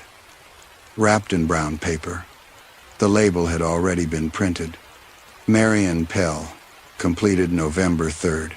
November 3rd was 4 days away. In the photograph, Mrs. Pell sat in the conservatory beneath the orange trees. Her mouth opened slightly as if holding a note. One hand rested at her throat. There was no obvious violence, no terror, only a strange absence in her eyes. The expression of a person listening to music only she could hear. I carried the portrait to Nurse Pembroke. She was arranging medication cups on a tray, each one covered with a little plastic lid. "You found that early," she said. "Early? Housekeeping should have placed it tomorrow. She isn't dead." "No. The label says completed." "It will." I set the portrait on the counter hard enough that one of the medicine cups rattled. "Do you hear yourself?" Nurse Pembroke looked at the photograph with an expression almost like affection. "Marion has been frightened for weeks. Her daughter cannot come often. Her son refuses to discuss anything final. She lies awake, rehearsing panic, because no one else will rehearse peace with her. So you write an ending and wait for her to fit it? We give shape to what is coming. You make it come." At that, her hand paused over the tray. For the first time since I had met her, Nurse Pembroke looked tired. "Do you think death waits for permission?" she asked. "No." "Then perhaps permission is the only kindness left." I wanted to hate her fully. I could not. That was how Larkspur House worked. It wrapped each wrong thing in a truth soft enough to touch. Families did abandon people. Fear did make dying crueler. People did need help saying goodbye. My mother had needed help, and I had been too young, too angry, too poor, too proud to give it without resenting her for needing it. When she was sick, I had watched her struggle to button her coat and pretended not to see because helping her made us both feel humiliated. I had let her carry grocery bags with fingers that shook because she snapped at me when I reached for them. I had worked overtime instead of sitting with her at appointments because money was easier than witnessing decline. I had told myself I was giving her dignity. Maybe I had only given myself distance. That thought followed me through the afternoon like a second set of footsteps. At 4, the fog struck the windows. Not drifted, struck, Every pane along the west corridor went white at once, a soft impact without sound. Several residents looked up from their cards. Mrs. Pell dropped a queen of spades onto the carpet. The lights dimmed and steadied. In the reflection of the glass, I saw the corridor behind me for 1 second. Room 312 stood at the end of it. That was impossible. Room 312 was upstairs. But in the reflection, the door waited on the ground floor. Brass nameplate shining, suit hanging from the handle in its plastic cover. A row of residents stood before it holding lilies. I turned. The corridor was empty. When I faced the window again, the reflection had corrected itself. Only my own pale face stared back. Mouth slightly open. Eyes too wide. Mrs. Pell picked up her card. "I'm sorry," she said. To me, to all of us. That evening, I searched for the old system Judge Bell had mentioned.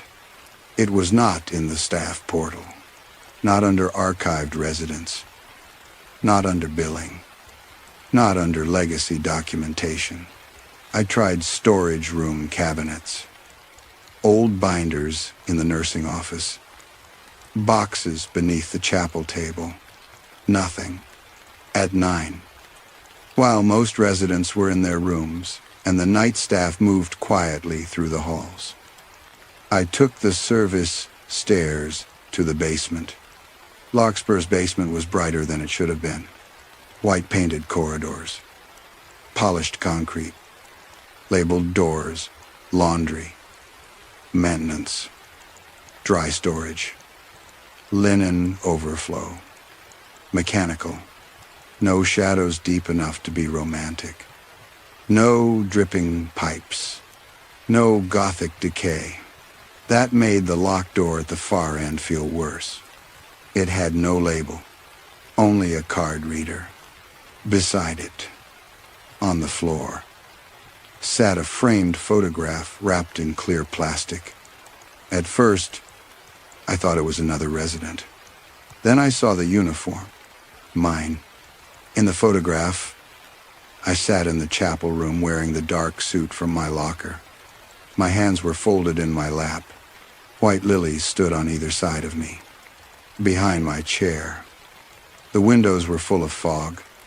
My face looked calm. Not drugged, not dead, grateful. A white label ran along the bottom of the frame. Elliot Marrow, completed November 6th. November 6th was 5 days away. I crouched there until my knees began to ache, staring at a future version of myself that had already learned how to stop resisting. Then the card reader on the locked door clicked from red to green. From the other side, my mother's voice said, very softly, "Ellie."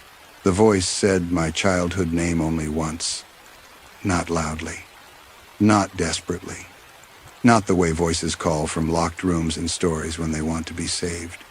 It came through the door with a worn softness, frayed at the edges by distance or poor speakers. And for one suspended second, I was back in the apartment over the laundromat in Portland. 9 years old, sick with fever. Hearing my mother call me from the kitchen because she had made toast she could not afford to burn. "Ellie?" Then the card reader clicked again, green to red. The basement corridor hummed around me. I stood with the framed photograph of myself at my feet and my hand halfway to the door, unable to move closer or away. The polished concrete seemed to tilt under me. Somewhere above, beyond concrete and carpet and chapel wood, residents were sleeping in sea-facing rooms while fog pressed its blank face to their windows. I told myself the voice had been a recording. Of course it had. The door had opened electronically. There were wires in the walls. Intercoms. speakers, old security systems. Larkspur House was built on quiet mechanisms. Doors whispered. Elevators sighed. Medication carts locked themselves with soft, obedient clicks. Nothing in that place had to be alive in order to speak. But the voice had used my name the way only one person had ever used it. Not Elliot. Not Mr. Marrow. Ellie.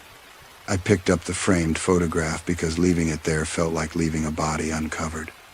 The label at the bottom still read, Elliot Marrow, completed November 6th. My hands had gone numb. I did not have a key card for the door. I tried mine anyway. Red. I tried again. Red. Then I heard movement behind me and nearly dropped the frame. Mrs. Vale stood at the far end of the basement corridor. She should not have been there. Residents were not allowed below the ground floor. And even if they had been, Mrs. Vale moved too slowly for the stairs. Yet there she was in a long blue robe, silver hair loose around her shoulders for the first time since I had known her, cane in one hand, a folded napkin in the other. She looked less like an old woman than a witness who had been waiting for the right century. "You heard her," she said. I swallowed. "Was that you?" "I have done many unkind things in this house," Mrs. Vale said. "That was not one of them." "How do I get in?" She came closer, her cane silent on the floor. "The first time, it lets you hear. The second time, it lets you enter." "What second time?" She held out the folded napkin. It was one of the dining room napkins. Linen. White. Edges folded inward to hide the seams. A name had been written across it in blue ink. Heelanward. Beneath that, another name. Helena Marrow. The ink had bled slightly into the cloth, turning the letters soft and bruised. "Why do you have this?" She gave it to me before they helped her stop insisting. My chest tightened so hard I could not breathe. Insisting on what? Mrs. Vale looked at the locked door. On being called by the correct name. I put my hand against the wall. For a moment, the basement stretched away from me in both directions.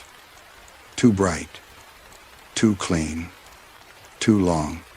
The air smelled of salt and lilies, though there were no flowers below ground. I heard the ocean. Impossible through so much stone. "Open it," I said. Mrs. Vale shook her head. "I cannot." "Then why come down here? To make sure you do." She lifted her cane and tapped the card reader.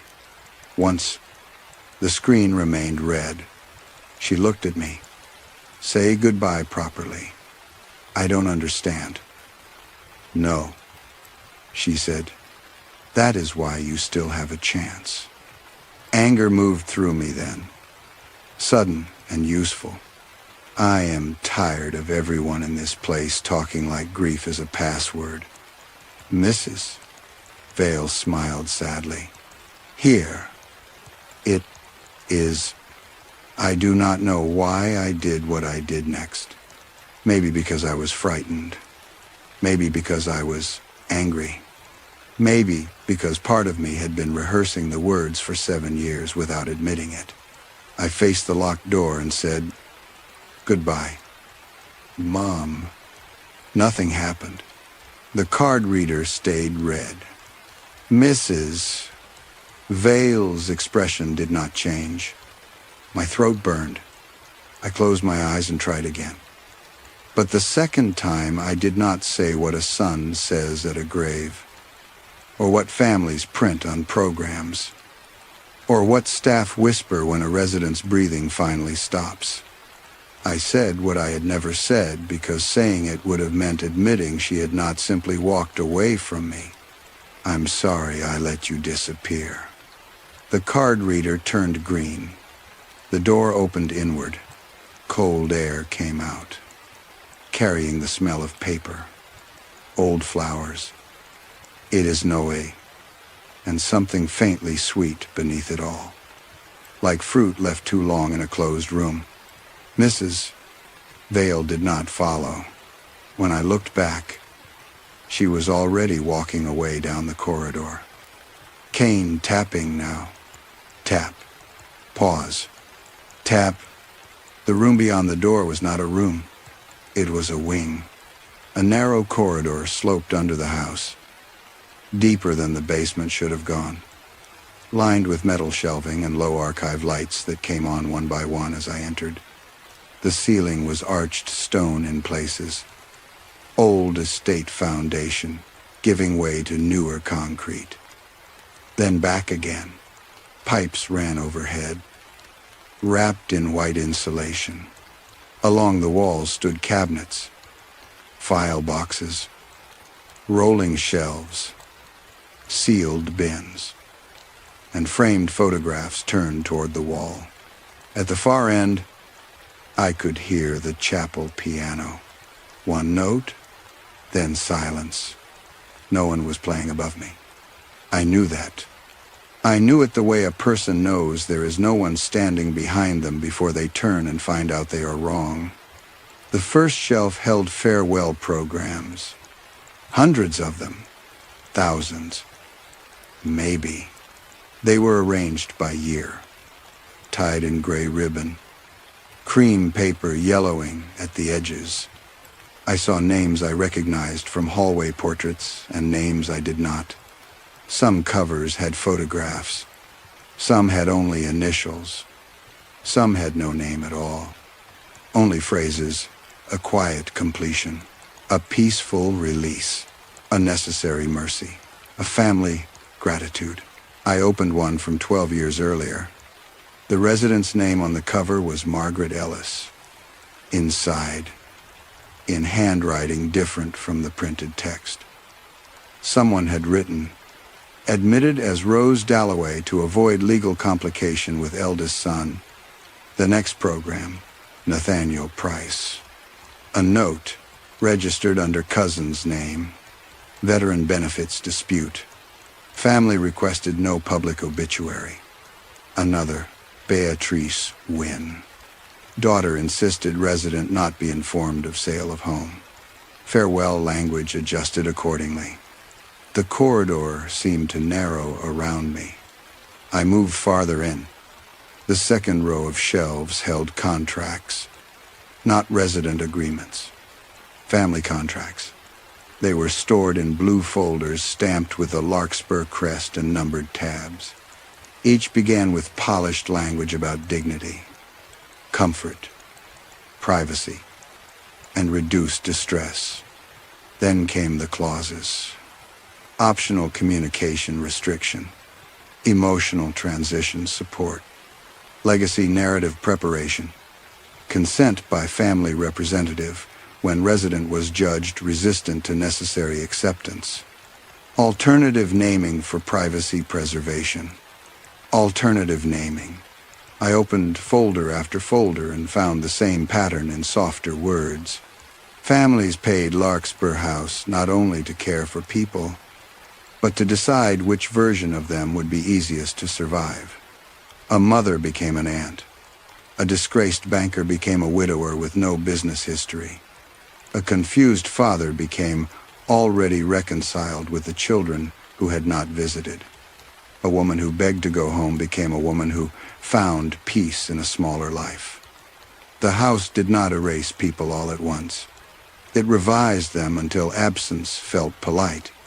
Past the contracts, I found the sedative logs. These were not cream or blue. They were plain gray binders, clinical, handwritten in columns.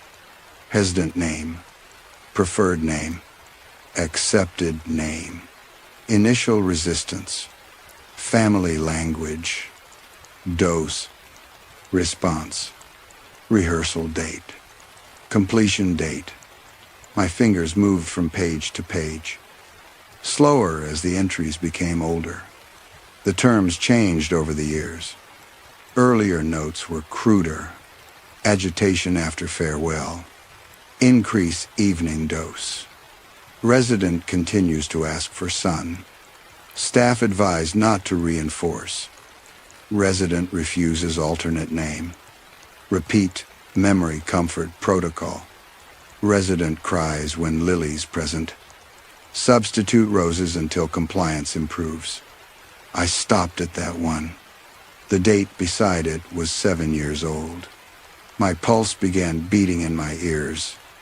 The name column read, Helan Ward. Preferred name, Elliot Marrow. Accepted name, blank. Initial resistance, severe. Family language, no available son. Patient abandoned by adult child. Reinforce relief from burden. I made a sound I did not recognize. It came out low and animal, swallowed immediately by the archive. No available son. Patient abandoned by adult child. I had been 25, working double shifts, answering every unknown call for months, keeping my phone beside me while I slept. I had gone to police stations, shelters, clinics. I had mailed photographs to offices that never replied. I had stood in hospital corridors smelling bleach and old coffee, asking strangers whether they had seen a woman with tired eyes and shaking hands. No available son. The binder blurred. I wiped my face with my sleeve and forced myself to keep reading. Rehearsal date, October 28th. Completion date, blank. There was no completion date. I turned the page. Nothing. The next entry belonged to another resident, then another. Helen Ward disappeared from the log without ending. Not discharged. Not completed. Not transferred. Just unfinished. The final section of the wing stood behind a wire partition. Inside were document boxes and framed portraits arranged alphabetically. The gate was not locked. It opened when I touched it. I found the box under W first. Helan Ward. Inside were intake forms, medication notes, a folded nightgown sealed in plastic, a library card under my mother's real name, and a small envelope containing photographs. The first photograph showed her seated beside the chapel windows. Her hair was thinner than I remembered. Her face had sharpened. She wore a pale sweater I had never seen before and held her hands folded in her lap. Fingers curved inward as if hiding their tremor. Someone had placed lilies beside her chair. On the back, in blue ink, first rehearsal, unable to accept, asked for Ellie throughout. The second photograph showed her in room 312. A green overnight bag sat beside the bed. She was looking toward the camera, but not at it, past it, as if someone she loved had just entered the room. On the back, second rehearsal, responded to farewell language with distress. Requested son. There was a third photograph. I almost did not turn it over. In it, my mother stood on the lower path beneath the house, wrapped in a gray coat, fog around her knees. She held the green overnight bag in one hand. Behind her stood Nurse Pembroke, younger, smiling. One hand rested gently on my mother's shoulder. On the back, written in the same careful blue ink, were 4 words, "She would not go." Then the chapel piano sounded again from the far end of the underground wing. One note, another. A slow, simple melody began to play beneath the floorboards of Larkspur House. The same tune my mother used to hum when she was counting bills at the kitchen table. And from somewhere deeper in the archive, behind the turned portraits and sealed boxes. My mother's voice whispered, "Ellie, don't read the last page." For a long moment, I obeyed her. I stood in the underground archive with my mother's file open beneath both hands and did not turn the page. The piano continued somewhere beyond the shelves, simple and slow, each note separated by enough silence to make me hear myself breathing. It was the song she had hummed when she wanted to seem calm, not a real song. I had always thought, just a private arrangement of notes made by a tired woman sorting bills into hopeless piles. But down there, beneath Larkspur House, it sounded rehearsed. That was what finally made me move. Not courage, anger. I had spent 7 years building a life around an absence. I had defended that absence to myself. I had made it mean choice, exhaustion, pride, mercy. I had let myself believe my mother had walked away because that was cleaner than imagining someone else had opened a door for her, renamed her, sedated her, and taught her that disappearing was the kindest thing she could do. So when her voice whispered, "Don't read the last page," I wanted to listen. Then I remembered every unpaid notice on our kitchen table, every unanswered office, every person who had looked at me with soft, embarrassed pity when I kept asking if they had seen her. And I turned the page. It was not a death certificate. That was the first relief, and it lasted less than a second. The page was a family intake summary. At the top, in Larkspur's elegant letterhead, the resident's assigned name appeared in bold, Halen Ward. Below it, in smaller type, preferred prior identity, Elliot Marrow. Preferred prior identity. Not legal name, not real name. Preferred prior identity. As if my mother had once enjoyed being herself, but had since matured beyond the habit. I read the page standing up, then sitting down on the archive floor, then standing again because the floor felt too cold through my knees. The admitting relative was listed as Ruth Colby, my mother's older half-sister. I had not seen Ruth since I was 17. She had lived in New Hampshire, sold insurance, and sent Christmas cards with snowy barns printed on them, but no handwriting except her signature. When my mother became sick, Ruth had called twice. The first time, she offered advice about applying for assistance. The second time, she told my mother that some people had to learn when care became selfish. After that, my mother stopped answering her calls. The co-signer was listed as Milton Marrow, my father, estranged spouse, forwarding address provided, no participation requested. I stared at his name until it stopped looking like letters. He had told police my mother was restless. He had told me she was probably trying to start over. He had said it with that flat, lazy cruelty I had mistaken for indifference. But he had known enough to sign something. He had known enough to remove himself from whatever came after. The contract summary read, "Resident admitted for temporary coastal convalescence under alternate name to reduce distress, creditor exposure, and unnecessary familial complication." Creditor exposure, as if debt were contagious, as if illness became less shameful when given a clean surname. I turned another page. There were photocopies of my mother's identification, her medical history, notes from a neurologist who suspected early cognitive decline complicated by pain, exhaustion, malnutrition, and family instability. A handwritten note in the margin said, "Resident becomes agitated when adult son is mentioned.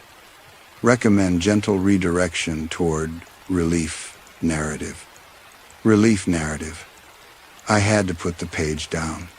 The archive lights hummed overhead. Their glow made the paper look almost blue around me. Boxes of finished lives waited in their careful rows. Each one a version someone had paid to preserve. A separate folder was clipped to the back of the file. Farewell preparation.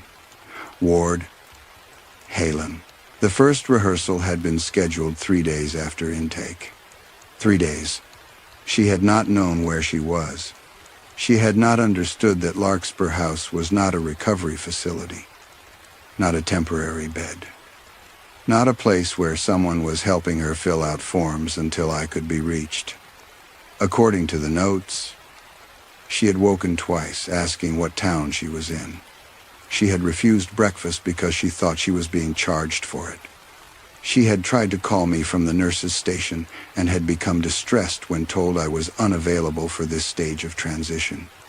Unavailable. That word appeared again and again. Son, unavailable. Son, emotionally unsuitable. Son would reinforce dependency. Son, abandoned care role through absence. Absence. I had been working nights and searching days. I had kept my phone on loud until the sound of any ringtone made my hands shake. I had not been absent. I had been poor. I had been 25. I had been drowning in a system that made every question cost time. Money. Dignity. Or all three. But Larkspur House had turned that into language. And language, in that place, became fate. The first farewell program was folded inside the folder. It did not say Helena Marrow. It said, a farewell for Helen Ward, who released her son from worry. I read the title 3 times before the meaning reached me. Inside. The printed eulogy had been written as if my mother were already grateful for leaving me. Helen understood, in her final clarity, that love sometimes means stepping gently out of the way. She took comfort in knowing her son could begin again without the burden of watching her decline. There were handwritten corrections. Beside her son, someone had written, avoid name if possible. Beside burden, someone had written, family approves. The second rehearsal program was worse. A farewell for Helena Marrow, who finally stopped carrying fear.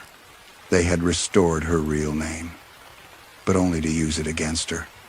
A note from Nurse Pembroke appeared in the margin. Resident responded to correct name but became tearful. Continued asking for Elliot. Recommended additional comfort language before next attempt. My vision blurred. I wiped my eyes and left a damp mark on the paper. That made me furious too. Irrationally, I did not want my grief preserved in their archive. I did not want my body contributing evidence to their neatness. At the bottom of the folder was a small black device sealed in a plastic evidence sleeve. A digital recorder. The label read, Ward, Marrow Rehearsal, 2 audio excerpt. My thumb hovered over the power button. The piano stopped. The silence afterward felt arranged. I pressed play. At first, there was only room noise, distant gulls, the faint clink of china, a chair leg moving across carpet. Then Nurse Pembroke's younger voice, unmistakable even through static. Helena, we are going to try again. You are safe here. My mother answered, weak but sharp. My name is not Helen Ward. I know. Then why does everyone call me that? It was meant to protect you. From what? A pause. From unnecessary distress. My mother laughed once. The sound broke in the middle. You people keep saying that like it means something. Another chair shifted. A man spoke then. Mr. Ormond. Younger. smoother, less patient. Helena, your family has made arrangements because they care very deeply about your comfort. My son didn't arrange this. No answer. My son wouldn't put me here and not come. Nurse Pembroke said, Elliot is not available right now. You called him? Another pause. My mother's breathing changed. You didn't call him. Helena, you didn't call him because he would come. The next sound was fabric moving. Perhaps her trying to stand. He works nights. He'll be sleeping now if it's morning. You have to call twice because he keeps the phone under a pillow and sometimes he knocks it down. Tell him not to panic when he hears my voice. Tell him I'm sorry about the electric bill.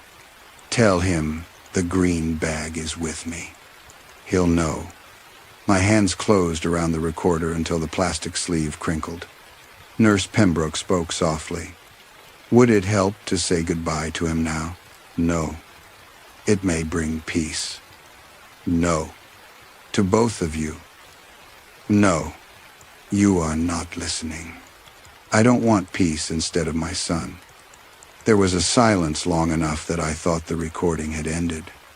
Then my mother said my name. Not Ellie. Elliot. Clear. Adult. Chosen. Elliot. If they play this for you, I did not leave. Do you hear me? I did not leave you. They keep telling me you'll be better if I let go. But that's not love. That's just making someone else's life easier and calling it mercy. Someone moved quickly.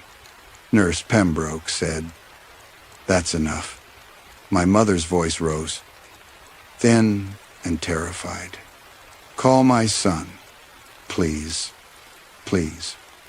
Call my son. His number is on the paper in my bag. It's in the side pocket. He will come. He always comes if someone tells him where I am. The recording clicked, distorted, then resumed in a different section. My mother was crying, not loudly. She hated crying where anyone could hear. I don't want flowers, she whispered. I don't want a photograph. I don't want anyone thanking me for disappearing. Mr. Ormond said, Helena, no one is asking you to disappear. Yes, you are, she said. You're just saying it beautifully. The recorder stopped. I sat in the archive with the dead machine in my hands and felt something inside me crack so cleanly it was almost relief. For 7 years, I had been angry at a ghost. Not because she left, because some part of me believed she had chosen to leave without saying goodbye. Now I had her goodbye, and it was not a goodbye at all. It was evidence. I played the final seconds again, though I knew I should not. You're just saying it beautifully. The words filled the archive. From the shelves around me came a soft, shifting sound. Not paper settling, not pipes. The turned portraits along the wire partition began to move, one by one. Frames rotated on their hooks until the photographs faced outward. Mr. Tallow on the lower path. Mrs. Quince seated at her writing desk. One bare foot near a scatter of glass. Judge Bell in an elevator with his hands against the doors. Mrs. Pell beneath the orange trees. Throat lifted toward an unheard note. And then my mother, her portrait hung at the end of the row. Not the rehearsal photograph. Not the lower path. A new image. In it, she stood inside room 312. One hand pressed to the inside of the window. Fog whitening the glass behind her. Her mouth was open, caught in the middle of my name. The label below did not say completed. It said, Elliot Marrow, unfinished, behind me. The archive door closed. The lights dimmed to chapel dark. and from the recorder in my hand, though I had not pressed play, my mother whispered again, "Ellie, now read yours." The recorder should not have known my voice was gone. That was my first thought. Absurd and useless. As I stood in the darkened archive with the little black device cold in my hand, then it spoke again, not in my mother's voice this time, in mine. Elliot Marrow was always a practical man. The words came from the recorder with the flat intimacy of my own recorded speech, the sound of a person hearing himself from outside his body. I had never liked my voice on recordings. It always seemed weaker than it felt in my throat. Younger, less certain. This voice was worse because it sounded calm. It sounded convinced. He understood, better than most, that love sometimes requires absence. The archive lights flickered once. The portraits along the wire partition remained facing outward, their completed residents watching me from under glass. Mr. Tallow on the lower path, Mrs. Quince at her desk, Judge Bell in the elevator, Mrs. Pell in the conservatory, my mother in room 312, unfinished, mouth open around my name. I pressed the stop button. The recorder continued. He had seen what illness does to dignity. He had seen what need does to sons. He had seen how a person can become smaller in the eyes of those who love them, until the kindest final gift is to step away before resentment hardens into memory. I threw the recorder against the shelf. It struck a metal bracket and fell to the floor. Still speaking. He was grateful. In the end, that Larkspur house helped him understand what his mother had understood before him. "No," I said. The words sounded thin under the stone ceiling. The recorder clicked. A softer voice answered from the dark behind the shelves. "Yes." Nurse Pembroke stood at the end of the archive corridor. She wore no coat, though the air was cold enough to show my breath. Her uniform was immaculate. Her hair was pinned as neatly as it had been upstairs. In one hand she held a small paper cup with a plastic lid. In the other, my unfinished farewell program. Behind her stood Mr. Ormond, and behind him, in the dim rows of files and turned portraits, several residents waited in their robes and slippers, their faces pale and attentive, as if we had gathered for evening prayers. Mrs. Vale was not among them. I looked for her immediately and hated myself for needing her. Nurse Pembroke followed my gaze. "Agnes has always preferred to stand near the exits," she said. "Where's my mother?" The question came out before I could make it stronger. Nurse Pembroke's expression softened. "Here. Alive?" She did not answer quickly enough. I moved toward her, but Mr. Ormond stepped aside, not blocking me exactly, only making the corridor feel narrower. Nurse Pembroke lifted her hand, not threatening, calming. That was what made me stop. Not fear. "Hey, beat?" I had learned in 3 weeks to respond to that gesture. Residents had learned it over years. A palm raised gently. A voice lowered. A cup offered. A chair indicated. A room prepared. A person guided toward the version of themselves the house could manage. "She did not die the night she came here," Nurse Pembroke said. "If that is what you are asking, she came here, she was brought by my aunt, by my father, by people who believed they were making the only humane choice available to them.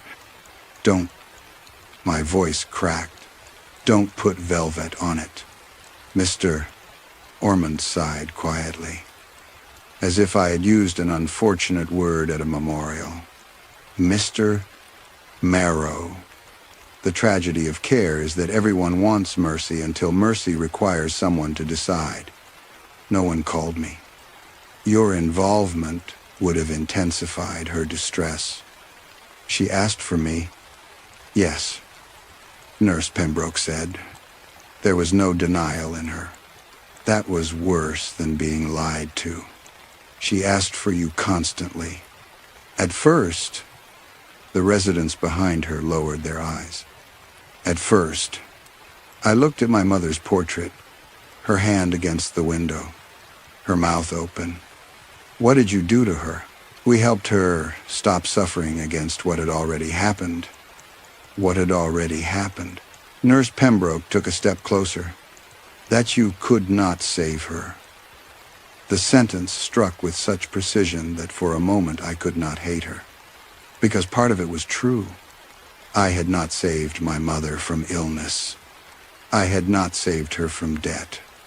I had not saved her from fear, pride, pain, or the humiliations that came with needing help from a son who was barely holding himself upright. Larkspur House had not created that failure.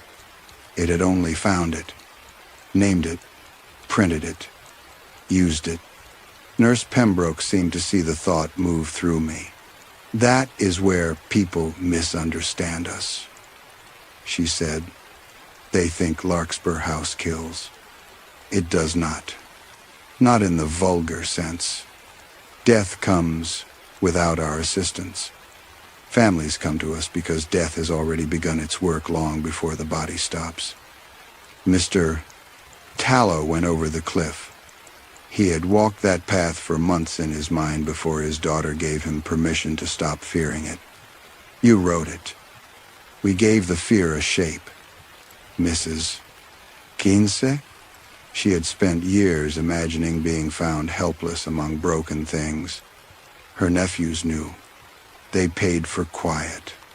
They paid for a version they could forgive. You made it happen. Mr. Ormond spoke then. No, we made it acceptable. The word moved through the archive like fog. Acceptable. I understood then that everyone in the corridor believed this. Not pretended. Not excused. Believed. The sedatives were only part of it. The rehearsals. The flowers. The portraits. The eulogies. The folded napkins. The family language. The beautiful rooms. The ocean. The fog. The soft carpet swallowing footsteps. The staff voices trained never to startle pain into clarity, all of it worked together. Larkspur House did not drag residents toward death. It surrounded them with a version of death so polished, so rehearsed, so socially approved, that resistance began to feel rude. And beneath that human machinery, something older had learned the pattern. The house itself had listened. It had learned that if enough people accepted an ending, reality would bend politely around it. A fall became a completion. A disappearance became relief. A call unanswered became consent. A woman begging for her son became a woman releasing him from worry. They have to agree, I said. Nurse Pembroke's eyes flickered. On some level? What level? The level below speech. The residents stood quietly behind her, living proof of what that meant. Not dead. Not fully alive in the ordinary sense either. Calmed, thinned, taught to occupy the outline provided for them. After their rehearsals, they had not become peaceful because they understood death.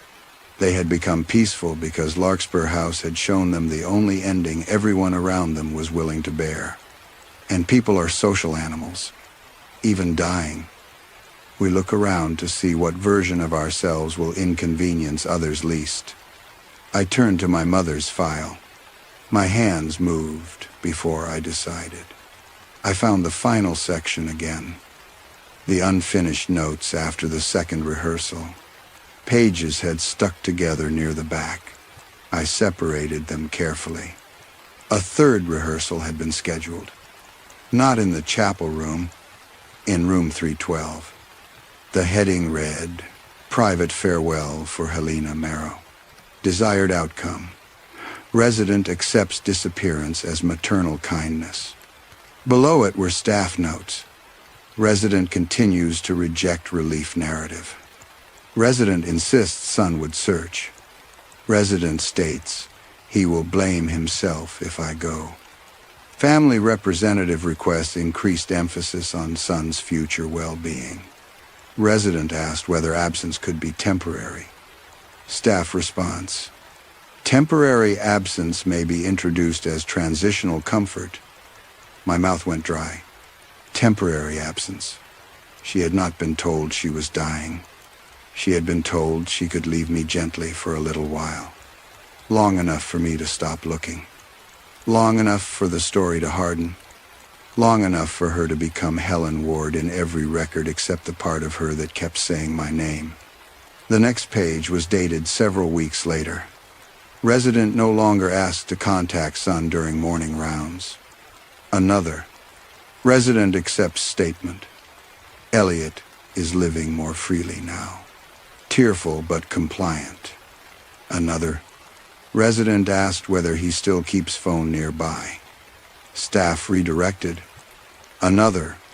Resident expressed concern that son might think abandonment intentional. Staff reassured. He will understand when he is ready. I could not breathe. My mother had not disappeared in one morning. She had been trained, day after day. Ceremony after ceremony, sentence after sentence, until leaving me became an act of care she could perform because everyone around her insisted it was the only love still available. I saw her in that room, confused and ill, holding the green overnight bag, trying to remember my number while soft voices told her I was better without her. I saw myself 7 years later, standing in a rented room, deciding she had left by choice because that story hurt less than helplessness. Larkspur House had written both of us. That was the true horror. Not that the house invented lies. That it understood the lies people already needed and finished them. Nurse Pembroke held out the paper cup. You are in pain, she said. No one here wants that to continue unnecessarily. I laughed. It sounded almost like choking. And what ending did you write for me? She lowered her eyes to the program in her hand. You know, I want to hear it. Mr. Ormond said, that may not be wise. I want to hear it. Nurse Pembroke opened the program. Her voice was gentle enough for a bedside. Elliot Marrow spent years searching for a mother who had already chosen peace. When he came to Larkspur House, he found not cruelty, but the shape of mercy he had been too young to understand. In the end, he released his anger. He accepted that love is not possession. He thanked those who had protected him from a harder goodbye. The archive seemed to lean toward me. The residents watched with wet, hopeful eyes. They were not hungry for my death. They were hungry for my agreement, because every new acceptance strengthened the house. Every person who bowed their head made the next farewell easier to believe. Nurse Pembroke turned the page. There is a statement of gratitude left blank. She said, you may write it yourself. That is more dignified. I looked at the cup in her hand. What's in it? Something to help you rest before rehearsal. Rehearsal. Tomorrow morning, in room 312. Above us. Faintly, a piano note sounded. Then another. The melody began again. my mother's melody, but now I heard what had been hidden inside it all along. Not comfort, not habit, counting. She had been counting time, counting chances, counting the seconds between what they told her and what she refused to become. I looked at her unfinished portrait, her hand pressed against the glass, and understood why she had warned me not to read the last page. 'Cause the last page was mine. Nurse Pembroke stepped closer and offered me the cup behind her. The residents lifted their programs in both hands. Every cover bore my photograph. Every mouth opened softly at once. And in a dozen careful voices, they began to rehearse my goodbye. They spoke my life in voices that were almost kind. That was the first thing I hated. If they had sounded hungry, I could have run from them more easily. If they had chanted like worshipers, or hissed, or laughed, or spoken with the empty rhythm of the dead, then terror would have known what shape to take. But the residents of Larkspur House held my farewell programs in both hands and read with the gentle uncertainty of people asked to perform a difficult favor for someone they did not wish to hurt. Elliot Marrow came to us, burdened by grief. Mrs. Pell's voice trembled on the word grief. He mistook mercy for abandonment. Judge Bell read that line with his head bowed. He carried anger because anger was simpler than helplessness. Mr. Tallow stood behind them, impossible and damp, a navy cap in both hands, his face gray with sea mist. I could see the place where rain darkened his blazer. He was not dripping onto the floor. Larkspur House was too tasteful for that. The wetness remained part of him, contained, like a detail in a portrait. I backed away until the shelves pressed into my spine. Nurse Pembroke still held the paper cup. "You can stop this," I said. Her face tightened, not with irritation, but sorrow. "No, Elliot, only you can. That's the lie." "No," she said. "That is the part no family wants to hear." The residents continued. "He learned that those who love us cannot always carry us to the end."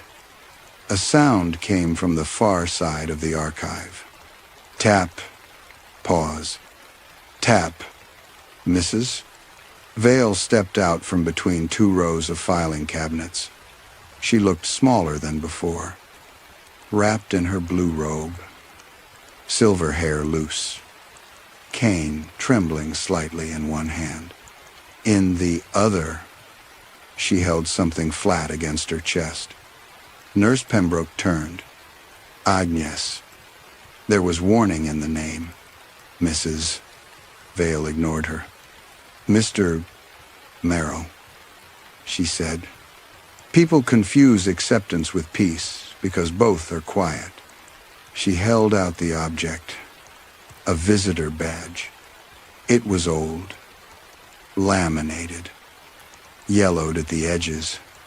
Across the front, in fading ink, was my name, Elliot Marrow, family visit approved. The date printed below it was 7 years old.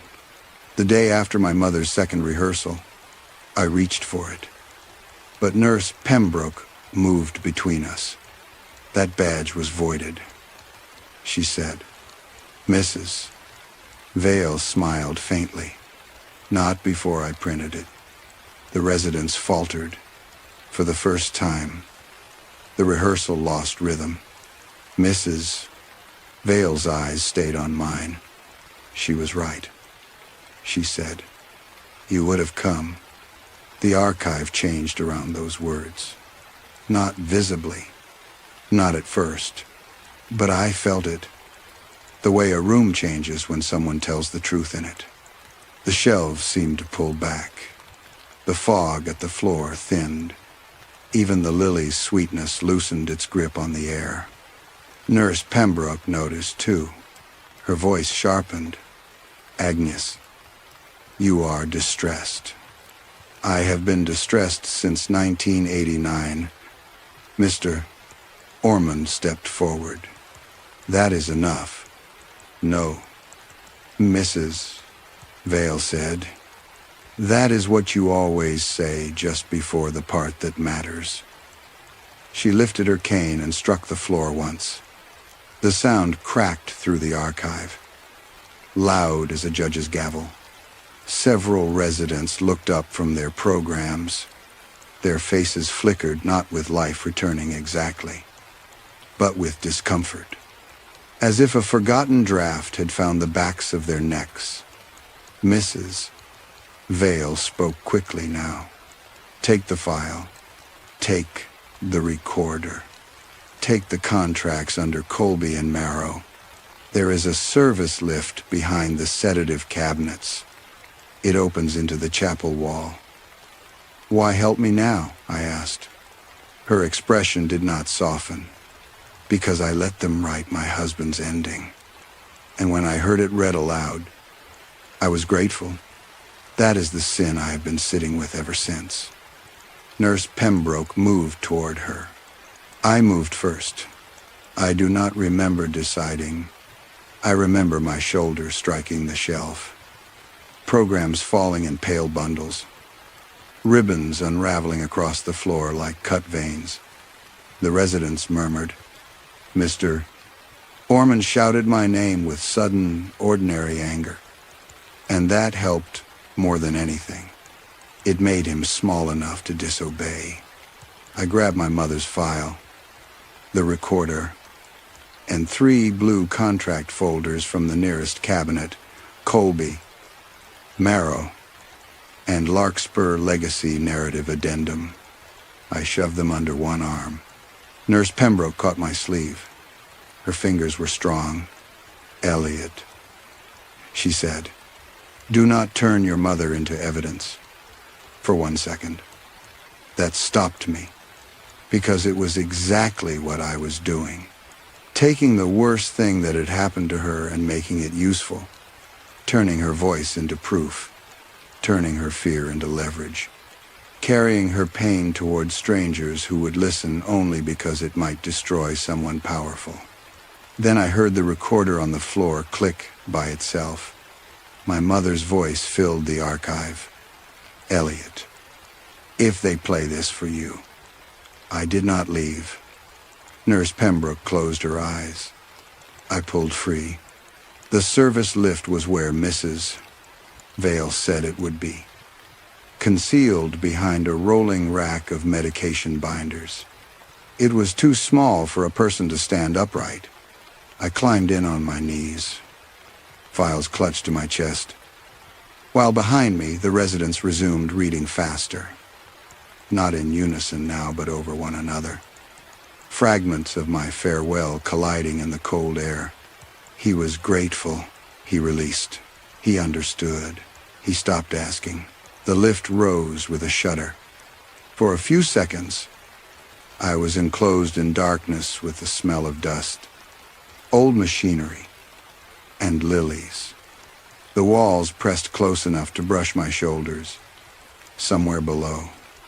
Nurse Pembroke called my name once. Not angrily. Sadly, the lift stopped behind a narrow panel in the chapel wall. I pushed it open and spilled out beside the piano.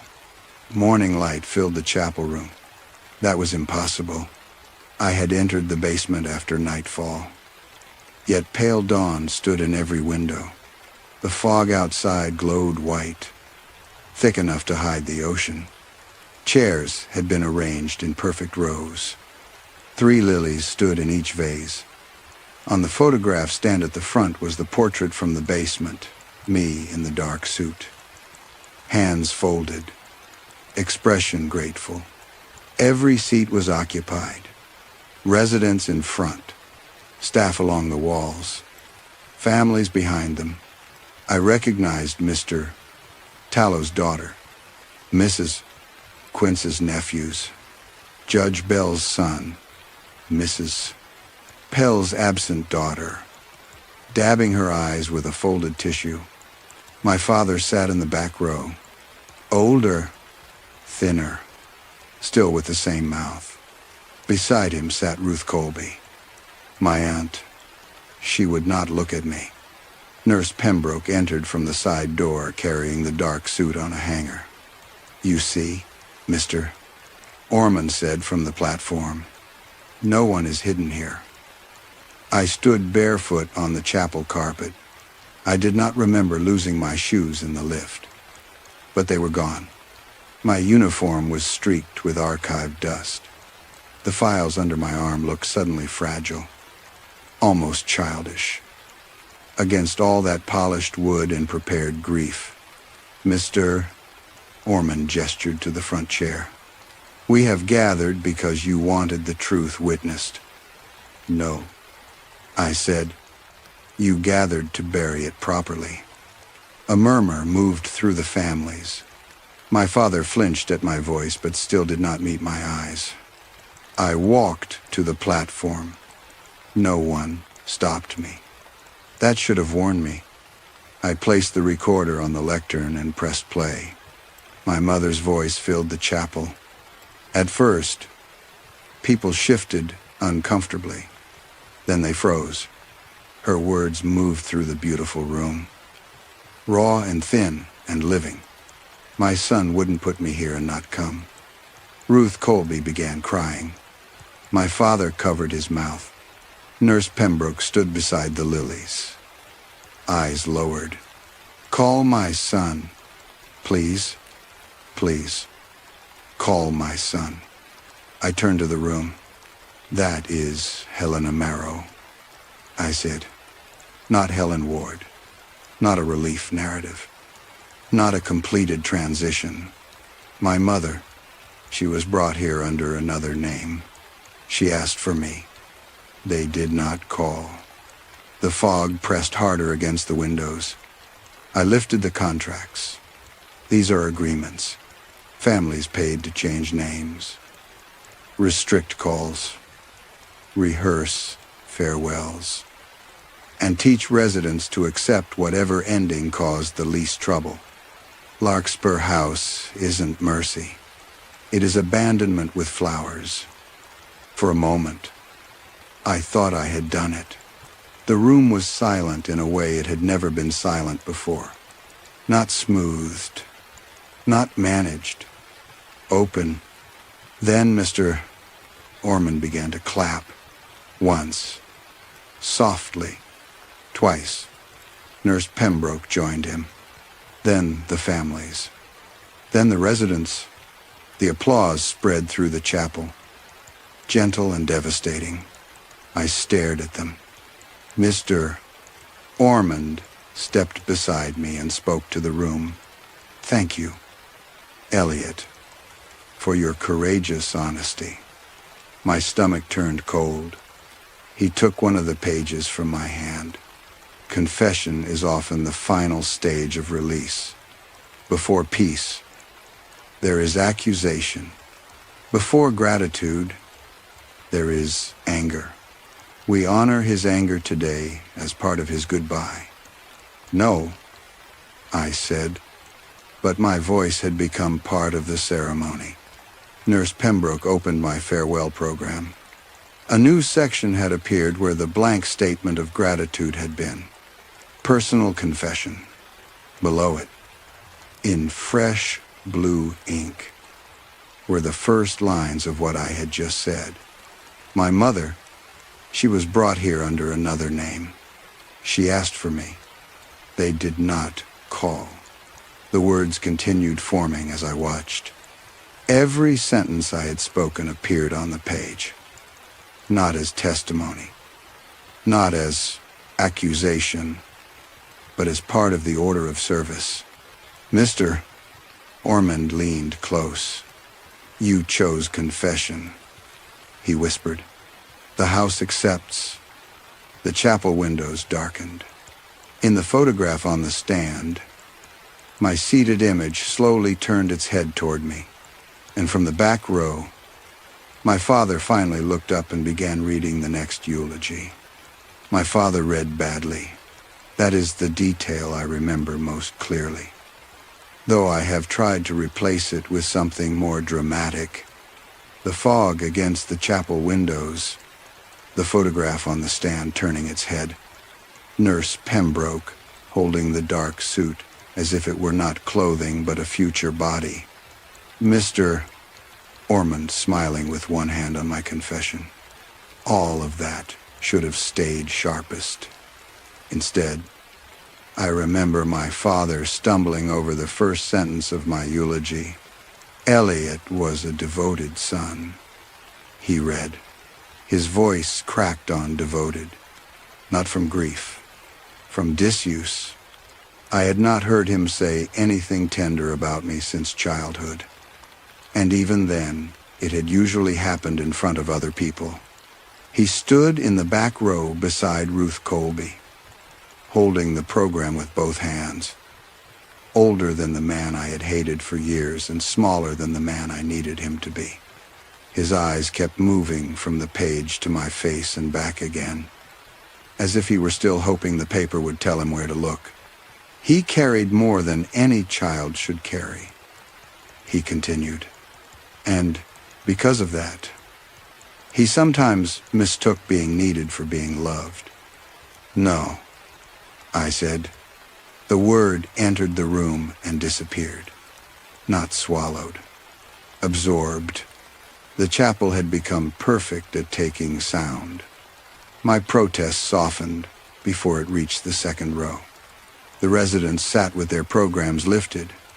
Their faces were wet, but peaceful. Families leaned forward, hungry for the part where my anger would become useful to them. Staff stood along the walls with the calm patience of people supervising a treatment. My father kept reading. We are grateful that he came to understand his mother's choice. I walked toward him then, or tried to. The carpet seemed thicker than before. Each step sank too deep, as if the chapel floor had become damp sand beneath pale wool.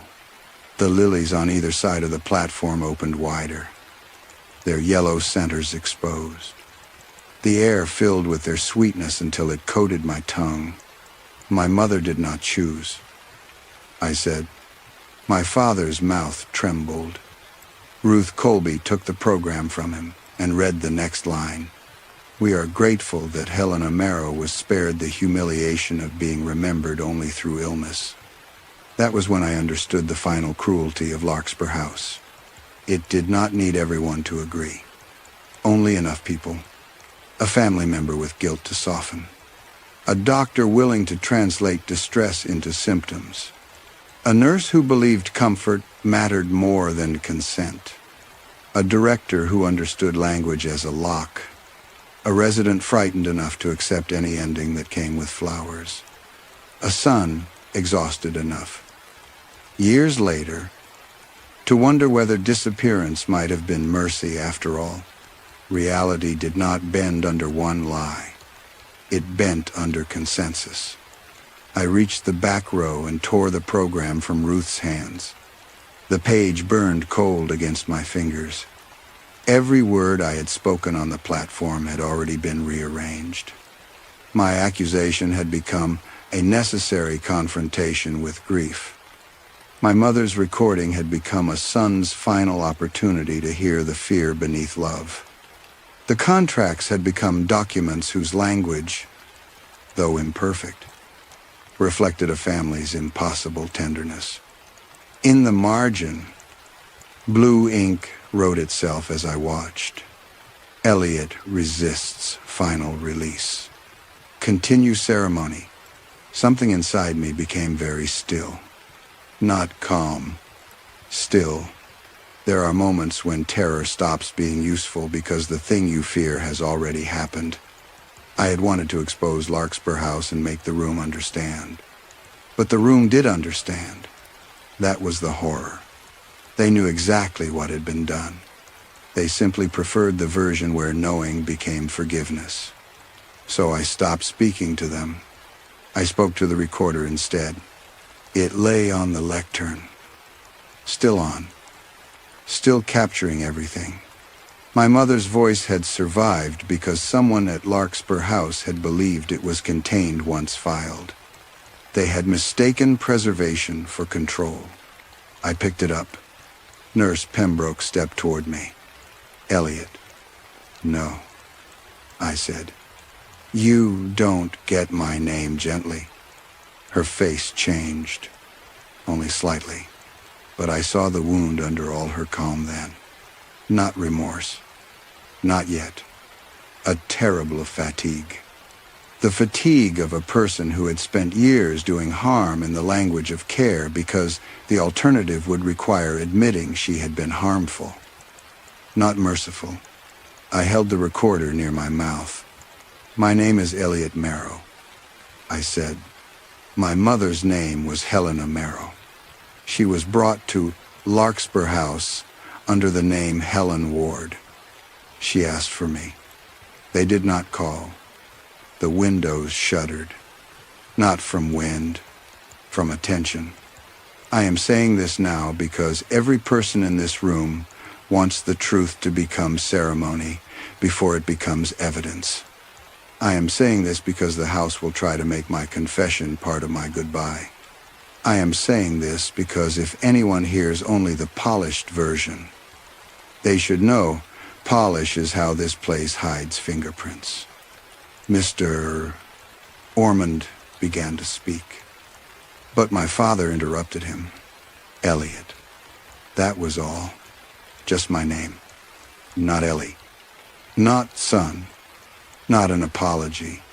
But it was the first unprepared thing anyone in that room had said. The chapel reacted. The lights dimmed. The lilies shook in their vases. Programs fluttered in residents' hands, though no wind entered. From somewhere below us, the archive shelves gave a long metallic groan, as if every stored farewell had shifted at once. My father stood. Ruth grabbed his sleeve. He pulled free. I signed. He said. The room went silent. He looked at me. And for once there was no laziness in his cruelty because there was no cruelty left. Only fear. I signed because Ruth said there was a place. A good place. A temporary place. I told myself you couldn't handle more.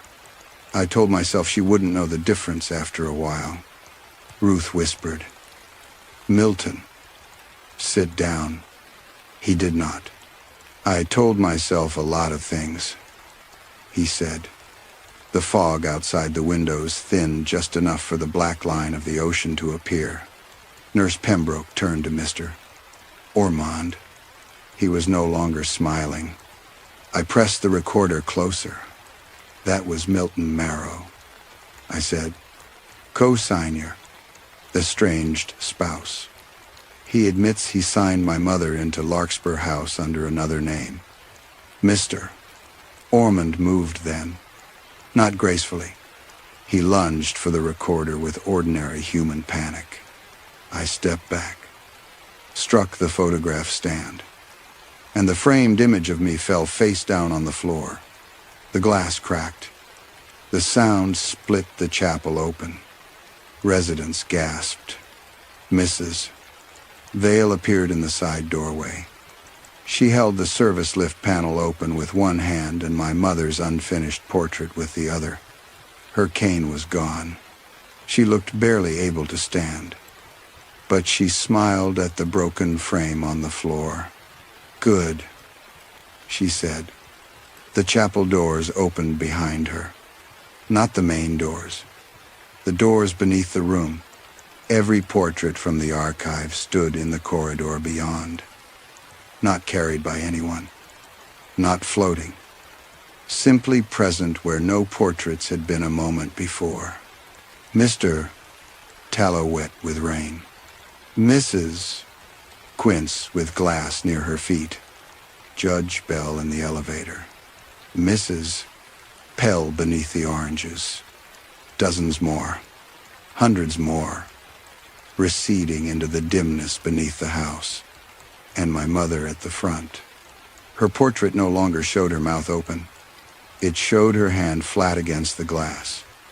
Waiting, the residents began to cry. Not softly this time, not in rehearsal. Real crying. Ugly and confused. Rising from throats that had been trained too long to make grief manageable. Families stood. Some tried to leave. The doors would not open for them. I do not know who called the police. Maybe my father. Maybe Mrs. Vale. Maybe the recorder itself connected to some system beyond the room. That is how the newspapers later wrote it. When they wrote anything at all. Anonymous audio files sent to multiple state agencies, elder advocacy groups, and local reporters. They did not print the worst parts. They never do. They printed enough. Larkspur House closed publicly the following spring after an investigation described as ongoing, until it quietly became inconclusive in several key respects. There were licensing violations, medication irregularities, improper record keeping, financial misconduct, privacy breaches. A retired director declined comment.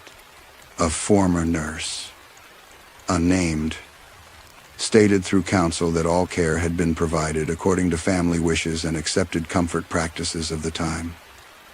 No one wrote that the building had listened. No one wrote that a room full of people had nearly turned my confession into a funeral. No one wrote that some residents' families fought harder for reputation than they had ever fought for the living person in the bed. The audio survived. Not cleanly. Copies appeared online, then vanished, then returned in shorter clips, edited by people who wanted a scandal, a ghost story, an argument about assisted dying, a true crime series, a lawsuit, a warning. My mother's voice became evidence, then content, then memory. My voice followed hers. Sometimes strangers wrote that I sounded brave. Sometimes they wrote that I sounded unstable. Once, someone called my confession a moving final tribute to a complicated mother-son bond. Larkspur House understood people better than any of them. That is why it did not end. The building was sold. The sign came down. The lilies were removed from the chapel, though for months afterward, locals claimed they could still smell them from the road when the fog came in. A developer bought the property through a company with no visible connection to Mr. Ormond. The rooms were renovated. The glass dining room became a reflection hall. The chapel became a transition suite. The brochure no longer used the words "end of life." The new name was Alderwood Coastal Memory Residence. I saw the website once. I should not have looked. The photographs showed the same sea-facing windows, the same pale chairs, the same folded napkins with no visible seams. The language had changed, but only slightly. For families seeking peaceful continuity during difficult transitions, there was no mention of Larkspur House, no mention of Elliot Marrow, no mention of me, except in the file. I know about the final file because it arrived at my apartment 11 months after the closure, wrapped in brown paper with no return address. By then, I had moved twice. I had stopped answering unknown numbers. I had given my statement to investigators, lawyers, journalists, and one woman from a state office who cried quietly while pretending not to. Inside the package was a blue Larkspur folder. Not Alderwood, Larkspur. The tab read, Marrow, Elliot, final release. My hands shook so badly I had to set it on the kitchen table before opening it. There were copies of my employment forms, photographs from the chapel, a transcript of my confession, a note identifying my father's statement, a printed still from the recording where Nurse Pembroke reached for the device, her face blurred by motion. At the back was my farewell program. The cover photograph had changed. It no longer showed me seated in the chapel wearing the dark suit. It showed me standing on the lower path, fog around my knees, holding the green overnight bag. My face was turned toward someone outside the frame. I looked younger than I had in the first photograph, almost relieved. Inside, the eulogy had been revised. The handwriting was mine. I know my handwriting. Everyone does, even when they wish they did not. It filled the statement of gratitude in careful blue ink. I am thankful to those who helped me understand that not every disappearance is cruelty. Some are gifts shaped by hands too tired to hold on. I release my mother from accusation. I release my family from blame. I release Larkspur House from misunderstanding. I go peacefully because peace was always what she wanted for me. I read it once, then again, until the words stopped making sense and became only lines. Ink, pressure, shape. I do not remember writing it. That does not mean I did not. That is the last kindness Larkspur House offers. Uncertainty. Some nights, when the fog comes in thick enough to turn my window white. I find folded napkins on my kitchen table, though I do not own linen napkins. Their edges always face inward. No seams. Sometimes the recorder turns on by itself inside the drawer where I keep it wrapped in cloth. Most nights, it plays only static. But last week, beneath the static, I heard the chapel piano again. One note, then another, then my mother's voice, quieter than before, not calling for me, counting. I opened the blue folder afterward and found a new label inside, printed on white adhesive paper. No date, no portrait, only 4 words. Elliot Marrow still unfinished. Maybe the most disturbing horror in this story is not that Larkspur House could make people disappear. It is that it did so by using words everyone wanted to believe. Dignity, mercy, peace, relief, closure. The house understood that people do not always need to be forced into silence. Sometimes they only need a beautiful reason to stop asking questions. And perhaps that is the real fear here, when goodbye becomes too convenient. Who gets to decide whether it is love or abandonment wearing flowers? And now, we've reached the quiet end. Thank you for spending this time with me here at chilly midnight. I hope tonight's story kept you company in the darkness and gave your mind a place to wander before sleep. Before you close your eyes, I'd love to hear from you in the comments. Did this story suit your mood tonight? Would you like the next one to be softer and scarier, slower, or more mysterious? For now, let the world outside grow distant.